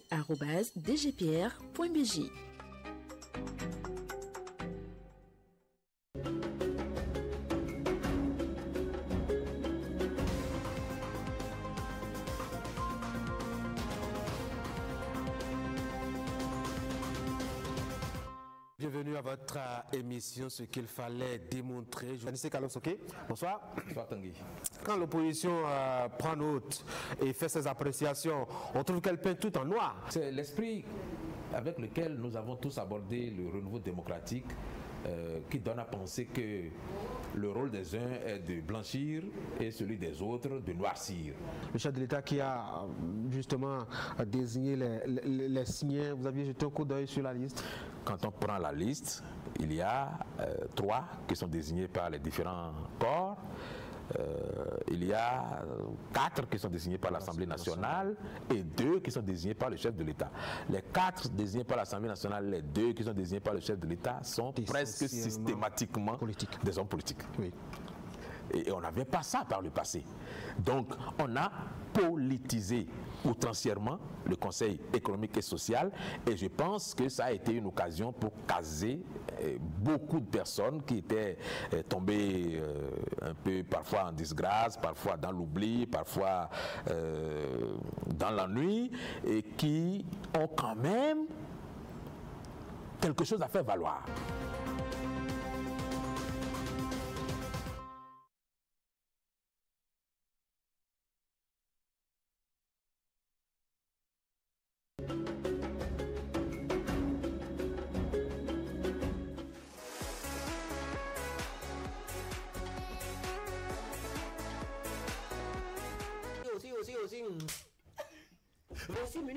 Donc il était vraiment rigoureux avec vous. Rigoureux, vraiment rigoureux avec nous. Sinon, déjà à 7 ans, on a commencé la musique, on pouvait aller dans le décor. La pause ce matin, je lui ai déclaré encore ma flamme. La photographie, selon moi, c'est écrire la lumière. Communiquer, communiquer, communiquer. Métier célibataire. Et surtout, me retrouver encore devant Aïcha Koné. Ouais. Après plus de 10 ans. J'ai vu un homme qui a été battu par sa femme. On a montré la photo, c'était horrible. Et je me suis dit, mais il attend quoi? Quel ONG s'occupe de ces cas-là?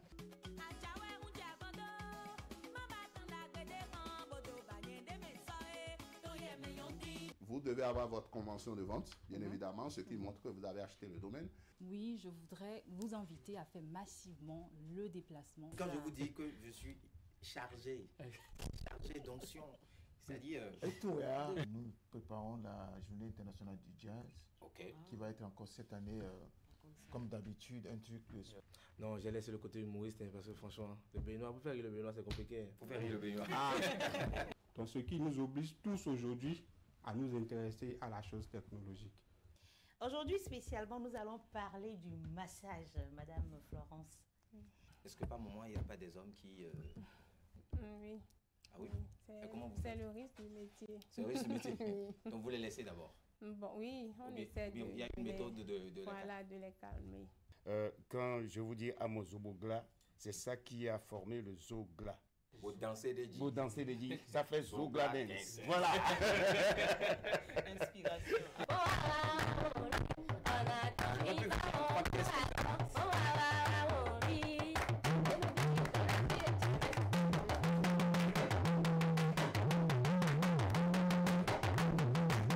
On va checker la liste. Oui ou non? Moi, heureusement que j'ai jamais eu d'ex. Oh, le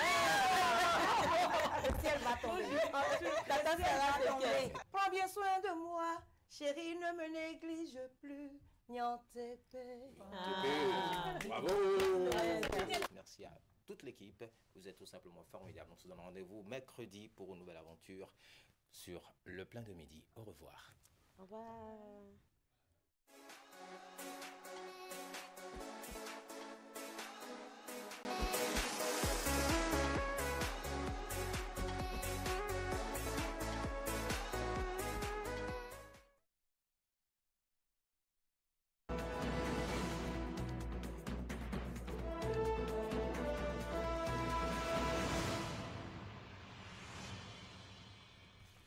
De retour sur ce plateau pour le commentaire de ce matin. Franck, bonjour. Bonjour Tanguy.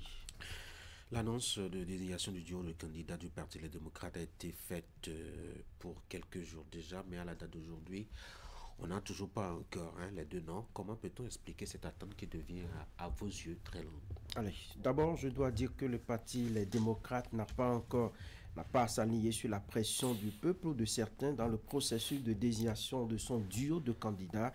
C'est un parti politique organisé comme tous les autres qui a un agenda qu'il déroule, il définit son chronogramme et l'exécute pourvu que cela tienne dans les temps définis par les textes régissant l'organisation des élections en République du Bénin. C'est une mise au point importante pour dire que les démocrates tiennent toujours dans le temps, mais lorsqu'on a fini de dire cela et qu'on s'en tient aux dernières informations recoupées par nos soins, il y a lieu de se demander pourquoi ce pas n'est pas encore franchi au niveau des LD. De tout point de vue, il y a comme une sorte de difficulté à laquelle fait face cette formation politique et l'opposition qui est due à une combinaison de contraintes externes et de défis internes, notamment politiques. En dehors de ce que l'on peut appeler piège du parrainage qui pourrait entraîner une exclusion soutenue par le silence de la Cour sur le sujet, il y a surtout les défis de leadership interne et stratégique. L'incertitude est aggravée par des facteurs internes, assez de candidatures, les unes tenaces que les autres. Chacun des candidats veut être celui qui va être choisi, les ambitions clairement affichées. Il est vrai qu'à ce niveau, la commission candidature a fait un travail formidable en réduisant sensiblement le nombre de candidats.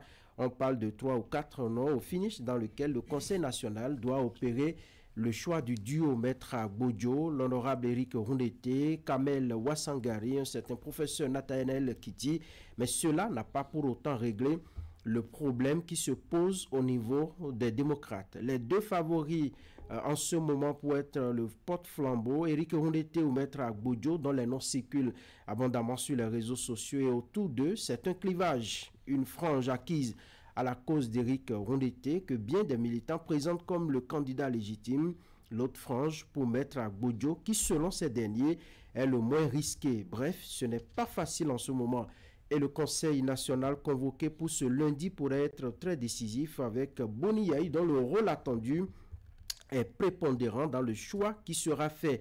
Pour conclure sur votre question, la difficulté est une conséquence directe de la prudence tactique nécessaire pour naviguer dans un environnement politique où les règles du jeu peuvent entraîner l'exclusion. Alors, à quoi est-ce qu'on peut s'attendre? Les perspectives des démocrates pour 2026, l'avenir du parti Les Démocrates dépend de sa capacité à surmonter en ce moment les obstacles légaux, à désigner un duo crédible et à fédérer le vote à tout point de vue. La première attente est la désignation formelle du duo président et vice-président qui devra affronter le duo de la mouvance Wadaï Talata. Ce choix devra idéalement concilier légitimité, c'est-à-dire être reconnu par la base de l'opposition, acceptabilité certainement, capable d'obtenir le parrainage, mobilisation, pouvoir incarner l'espoir chez les démocrates au regard de tout ce qu'ils promettent. Dieu seul sait qu'il y en a beaucoup une fois au pouvoir, ainsi il pourra toujours avoir l'attention et la confiance des militants. Si cela n'est pas fait, eh bien, Tanguy, les démocrates vont tomber dans une sorte de disgrâce auprès du peuple, en tout cas de leurs militants et de leurs sympathisants, dont certains sympathisantent beaucoup. Allez lire les commentaires sur les réseaux sociaux pour comprendre quelque chose. Ils risquent d'être désavoués, voués aux hégémonies, avec à la clé l'implosion du parti et l'ambition de gagner les élections partira en vrille. Pressé par le temps et les exigences légales, le Conseil national de ce lundi est l'une des chances que le parti peut s'offrir pour jouer sa survie, pour renforcer son image d'unité aux yeux des électeurs, surtout pour fédérer les énergies dans une élection, des élections générales à venir. En conclusion, l'équation du duo pour les démocrates n'est pas seulement une question de personnes, mais une question de survie politique. Le parti Les Démocrates est capable, en tout cas, de surmonter ces problèmes, mais encore faut-il qu'il aille puiser dans ces années de lutte et d'opposition à Patrice Talon pour sauver les meubles en désignant un duo de consensus. Mais comment cela va-t-il se faire? La journée d'aujourd'hui nous donnera la réponse à cette interrogation. On attendra donc, puisque le conseil est à 9h ce matin. Merci Franck Aounou. Mesdames et messieurs, voici nos débats.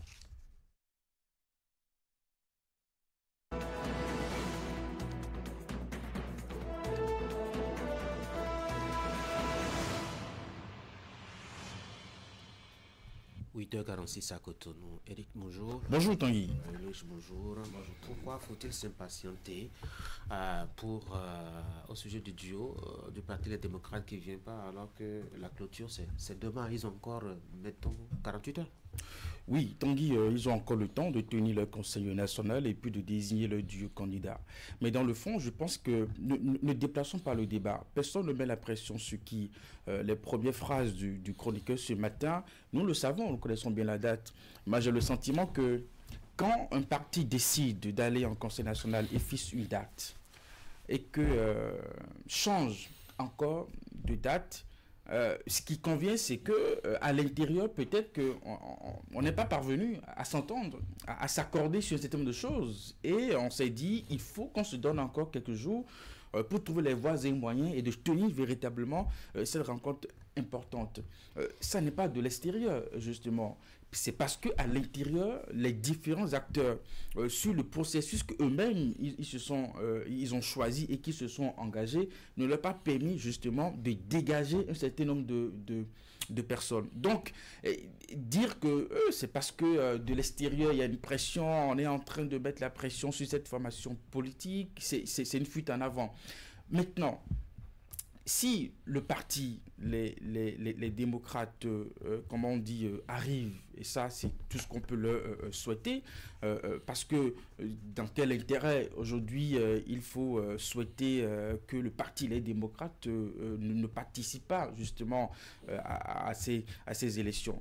Et quand je vais lire les déclarations de quelques acteurs importants de cette formation politique sur leur page Facebook, ça me conforte dans l'idée que c'est plutôt à l'intérieur que le problème se joue, voyez-vous. Quand vous prenez un candidat à la candidature comme Dr Nadin, qui est aussi candidat et qui dit que ça bouillonne de l'intérieur, qu'il a envie de s'exploser, eh bien, ne me demandez pas que ça vient de l'extérieur. Quand Noureni Achadé publie sur sa page justement un message de, je dirais presque de Dieu, voilà, Dieu avec le parti, Dieu avec nous, ça ne vient pas de l'extérieur. Ça veut dire qu'il y a des incompréhensions à l'intérieur et que les acteurs eux-mêmes pris à l'intérieur n'ont même pas la capacité de s'extérioriser, voyez-vous. Quand le candidat Kamal publie aussi un message qui le met dans un dilemme et demande aux internautes de l'aider justement à pouvoir voir dans quel sens il va orienter sa candidature, soit retirer sa candidature ou poursuivre véritablement. Ça veut dire qu'à l'intérieur, on se pose des questions pour lesquelles on n'a pas de parler, ils ont quand même la latitude d'en parler à l'extérieur. C'est quand même une liberté démocratique qui est c'est ce que je dis, mais qu'on ne renvoie pas l'image de ce que de l'extérieur, il y a une pression sur la on aurait pu s'en moquer, hein. Est-ce que on les empêche de tenir, on les empêche de tenir, par exemple, de la même posture? J'ai pas l'impression qu'au quotidien, on s'interroge toujours sur... Encore qu'ils disent qu'ils sont de l'opposition. Oui, et ils sont allés à une rencontre, un choix a été fait. Et ils sont reportés encore pour le duo, etc. Le choix a été fait. Et puis voilà, on est passé à autre chose, justement. Et en aucun moment, justement, au niveau de ces formations politiques, on a essayé de faire comprendre à l'opinion que c'est de l'extérieur que la pression venait et que les a amenés à changer de date. Voyez-vous. Donc, moi, je pense que le parti doit prendre conscience de ce que c'est à l'intérieur que ça se joue et c'est à l'intérieur qu'ils vont trouver des solutions. Si on déplace le débat et qu'on pense que le malheur de l'extérieur, ils ne verront pas peut-être le problème qui les mine. Louis? Oui, je pense plutôt que c'est parce que beaucoup de Béninois sont anxieux. Ils veulent juste connaître une liste, opiner là-dessus, faire les pronostics, c'est-à-dire les avantages, les limites, les obstacles face à un candidat qui est déjà connu, le camp d'en face. Donc je pense que c'est humain. C'est humain qu'on veuille attendre, qu'on veuille voir précipitamment une liste. Mais attention, ne confondons pas vitesse et précipitation. C'est vrai qu'on peut tout dire des démocrates, ils ont fixé une date qu'ils n'ont pas tenue, ils ont reporté, ils ont fixé une nouvelle date qu'ils n'ont pas tenue. Bon, on peut parler de l'impréparation à ce niveau parce que effectivement, avant de fixer une date, il faut être prêt. Alors, si on n'est pas prêt, pourquoi fixer une date? Donc, je pense qu'il y a eu un problème au niveau de la communication du parti à ce niveau-là. Deuxième chose, quand vous fixez une seconde date et que vous ne respectez pas la seconde date, ça peut être à la fois considéré comme un problème à l'interne ou aussi une stratégie politique. Un problème à l'interne parce que peut-être tout n'a pas encore été véritablement bien ficelé ou ça crée des frustrations à l'interne qu'on veut d'abord régler avant de venir sur la place publique pour pouvoir véritablement donner les deux noms qu'attendent pratiquement tous les Béninois ou stratégie politique. Une manière de tirer sur la ficelle jusqu'à donner les noms des duos candidats à la dernière minute. Ça peut être également leur manière de le faire. Mais trop d'attente tue l'attente. Il faut faire en sorte que l'attente ne soit pas véritablement encore un goulot d'étranglement pour ceux qui attendent impatiemment ces deux noms pour faire peut-être ce qu'il faut, c'est-à-dire accompagner le parti des démocrates s'ils sont sympathisants, ou peut-être opiner aussi dans le camp d'en face et dire attention, ceux-là qui sont positionnés, nous devons faire ci, devons faire ça, parce que tout est stratégie politique. Et quand on dit élection, c'est que chacun utilise ce qu'il a comme arme juridique, bien évidemment, et électorale pour pouvoir véritablement gagner. Donc, c'est déjà ça. Mais tout ceci dit, il faut retenir une chose. Est-ce que les démocrates sont toujours dans les délais légaux pour donner leur candidat? Oui, ils sont toujours dans les délais légaux. Donc, a priori, on ne peut pas leur dire on peut pas leur reprocher le fait qu'ils ne donnent pas encore leur nom. Un camp a donné son candidat très tôt, alors qu'il avait dit qu'il donnerait à la dernière minute. L'autre camp n'a rien dit, est en train de tirer jusqu'à la dernière minute. Je pense que jusque-là, nous ne sommes que dans les stratégies politiques. Maintenant, quand on regarde l'arène politique, je constate qu'il y a effectivement une sorte de harcèlement contre les démocrates parce que on a FCBE également, un autre parti de l'opposition qui a donné le nom qui a sorti le nom du candidat principal à l'élection présidentielle. Mais jusqu'à présent, sorti la liste du duo reste un accouchement difficile. Et on a vu par le passé, le colisée jusqu'à présent, il y a des noms qui sont sortis. Mais on peut pas non plus comparer les FCBE au Parti démocrate. Parce que les FCBE, ils sont tous de l'opposition. 6 ou 5 maires. Ils sont tous mais le principal parti de l'opposition aujourd'hui, c'est les LD. Donc on peut comprendre cette focalisation sur... Ne sous-estimons aucun parti. Je ne sous-estime pas. Là, les chiffres disent que c'est le Parti des démocrates qui est le principal parti de l'opposition à l'heure actuelle. C'est ce que les chiffres disent. Oui. Mais est-ce qu'aujourd'hui, le parti FCBE n'est pas en train d'avoir son quitus pour aller aux élections présidentielles? Donc ça veut dire que ce n'est pas un parti moindre que les démocrates. Donc quand on fait une fixation sur les démocrates, je pense qu'on est encore dans les délais légaux. Faisons en sorte de ne pas confondre vitesse et précipitation. Alors je dois dire qu'on ne parlera pas de harcèlement, on parlera plutôt de ce regain d'intérêt. Les populations voient une force, la mouvance, et on voit l'opposition. lorsque à quelques heures, 48 heures de la clôture du dépôt des dossiers, on n'a pas encore choisi les candidats, il y a de quoi que les gens s'interrogent. Quand vous allez sur les réseaux sociaux, les avis sont partagés. Certains disent ils n'y parviendront jamais, d'autres disent allez, et ils vont le faire. Et puis le débat est intéressant. Donc les gens ils voient une alternative en ce que propose le parti Les Démocrates, et qu'on n'en vienne pas encore à la veille du dépôt, en fait de la clôture légalement fixée, qu'on n'en vienne pas encore à désigner ce duo de candidats, ça leur pose un problème. Donc c'est l'intérêt que les gens portent pour le parti. Alors la pression externe dont je parle, si vous savez, si à la date d'aujourd'hui la question de parrain-parrainé avait été tranchée définitivement, si on dit par exemple les députés qui détiennent des parrainages ne peuvent pas se présenter à la candidature, on n'aurait pas autant cette kyrielle de candidature au niveau des démocrates. Peut-être que les députés se seraient écartés et on aura un nombre réduit, ce qui va faciliter la tâche à la commission candidature au niveau des démocrates. Donc c'est de cette pression externe-là c'est de cela que je parle dans ma chronique. Et maintenant, en interne, on sait que pour ceux qui échangent avec les différentes sources au niveau du parti, il n'y a que au niveau du parti, on veut, il y a un camp qui veut telle personne, il y a un autre camp qui veut, ça c'est de bonne guerre. Maintenant, lorsque vous êtes surpris par le temps, vous êtes à quelques 48 heures, il y a des risques que vous prenez. Si par exemple, on a demandé la commission a demandé à Boni Yayi de rechercher le consensus lorsque les noms ont été cités, si Boni Yayi n'arrive pas à trouver le consensus, c'est que ça va casser. Et ce n'est pas ce que les gens souhaitent pour le parti. C'est pourquoi je dis aujourd'hui, les démocrates ont fort à jouer si éventuellement ils ne parviennent pas à sortir un nom autour duquel on aura une certaine coalition, une certaine cohésion. Ça va être très difficile. Éric Oundete, Maître Agbodjo, Kamel Ouassangari, qui va-t-on prendre? Et les gens disent, écoutez, si nous prenons un parrain, nous risquons, si par exemple la Cour disait arriver à se prononcer, c'est un risque pour nous.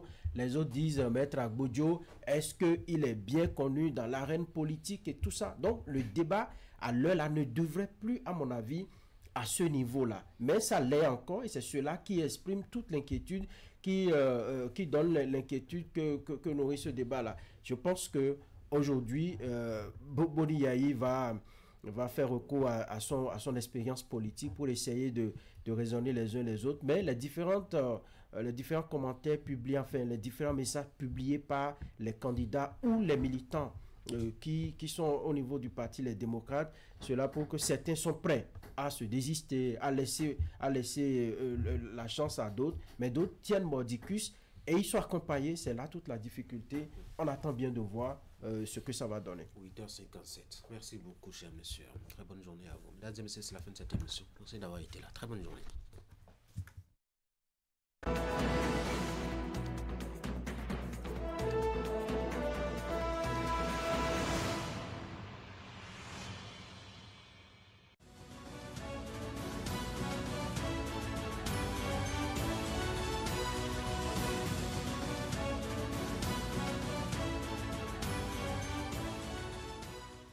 Mesdemoiselles, Mesdames et Messieurs, bonjour.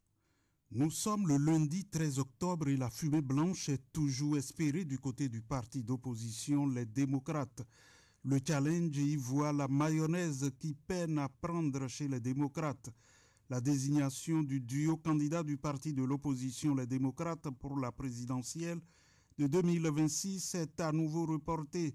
Prévu au samedi 11 et décalé au dimanche 12 octobre 2025, la désignation du duo du parti Les Démocrates est repoussée au lundi 13 octobre. L'annonce a été faite dans la nuit du samedi 11 octobre par le secrétaire national à la communication du parti, Guy Dossou Tokpe, sur sa page Facebook. Le Conseil national est reporté au lundi 13 octobre, a-t-il simplement écrit, sans dévoiler les raisons de ce second report, mais selon des sources dignes de foi, cette nouvelle suspension serait liée à des divergences internes autour de la question de l'autoparrainage, un sujet sensible qui divise plusieurs figures du parti. En pointant en titre le cafouillage des ambitions, Fraternité fait observer que l'attente est longue et les ambitions s'entrechoquent entre les différents candidats à l'investiture du Parti Les Démocrates. En effet, les calculs s'aiguisent alors que le consensus tant recherché semble encore à portée incertaine. En clair, toujours pas de fumée blanche à 24 heures de la clôture du dépôt des candidatures pour la présidentielle d'avril 2026. Il faut ainsi dire que la quête du duo pour la présidentielle d'avril 2026 se transforme peu à peu en un feuilleton politique à rebondissement à mesure que s'approche la date limite de dépôt des candidatures. Ce qui se joue actuellement dans les coulisses des démocrates dépasse la simple désignation d'un candidat. C'est le reflet d'une bataille d'influence, d'ego et de positionnement dans un parti où chacun veut incarner l'opposition, mais où personne ne veut s'effacer. Et pendant ce temps, l'autre attente qui s'observe, c'est du côté de la Commission électorale nationale autonome, avec la remarque de Bénin Intelligent qui indique qu'elle a ouvert le vendredi 10 octobre l'enregistrement des déclarations de candidature pour l'élection présidentielle de 2026. 72 heures après le lancement de l'opération, aucun candidat n'a encore été enregistré. En attendant, la Sénat a pris toutes les dispositions pratiques et logistiques nécessaires pour garantir le bon fonctionnement de cette étape du processus électoral. Forum international du cadre de vie, le Bénin, un modèle applaudi. Tonato dresse un bilan séduisant, affiche le potentiel en titre 1, quand Matin Libre, parlant du modèle béninois qui séduit les participants, avance le chiffre de 1800 milliards comme investissement depuis 9 ans. Et pendant ce temps, informe la nation, après 3 années de coopération intense, le Fonds monétaire international et le Bénin ont conclu les dernières revues du programme économique soutenu par le mécanisme élargi de crédit, la facilité élargie de crédit et la facilité et la durabilité. Des accords qui récompensent des efforts soutenus de consolidation, de transparence et de réformes structurelles engagées ces dernières années. Dans ce sens, une mission du Fonds monétaire international conduite par Frédéric Lambert a séjourné à Cotonou du 29 septembre au 9 octobre 2025. À l'issue des discussions avec les autorités béninoises, les deux parties sont parvenues à un accord sur la 7e et dernière étape du programme appuyé par le MEDC et la FEC, ainsi que sur la 4e et dernière revue de la FRD, avec un taux de croissance soutenu, des finances publiques assainies et une stratégie tournée vers la durabilité. Le Bénin trace aujourd'hui la voie d'une émergence fondée sur la résilience, la transparence et l'équité, termine le journal. Le potentiel consacre son deuxième titre aux préparatifs du lancement de la phase pilote de la lettre de voiture électrique internationale et du projet Twist Lock et écrit que l'Agence nationale des transports terrestres, la Chambre de commerce et d'industrie du Bénin puis le port autonome de Cotonou forment les acteurs. Fraternité explique que la première rencontre tenue le mercredi 8 octobre 2025 dans la salle de conférence du port autonome de Cotonou a permis d'informer et de sensibiliser les différents acteurs du secteur sur les objectifs et le fonctionnement de ces deux projets novateurs. Ont pris part à cette séance les représentants de l'ANAT, du PAC, de la CCIB, de la police républicaine, les transporteurs, les chargeurs, les commissionnaires agréés en douane, ainsi que les équipes techniques des plateformes SYGFR, Transport Pro et Twistlock. Ces deux initiatives visent à renforcer la sécurité, la transparence et la traçabilité dans le transport des marchandises au Bénin, pointe le journal. Ultime rencontre des éliminatoires du Mondial 2026, affiche le challenge, le Bénin joue le match de sa vie à Ouyo demain. Les Guépards à un match de l'exploit, note à son tour la nation quand le pays émergent y voit un match de vie ou de mort qui s'annonce sur un air revanchard. Car pour valider leur ticket pour le Mondial 2026, il faudra battre les Super Eagles devant leur public. Une mission difficile et très compliquée, mais pas impossible. Dans ce groupe C, la situation reste confuse. Et tout se jouera lors de la 10e journée. 3 équipes en 3 points, un match à jouer, un qualifié et un barragiste. Voilà l'état des lieux du groupe C, conclut le journal. Fin de la revue de presse quotidienne. Merci d'avoir été à l'écoute.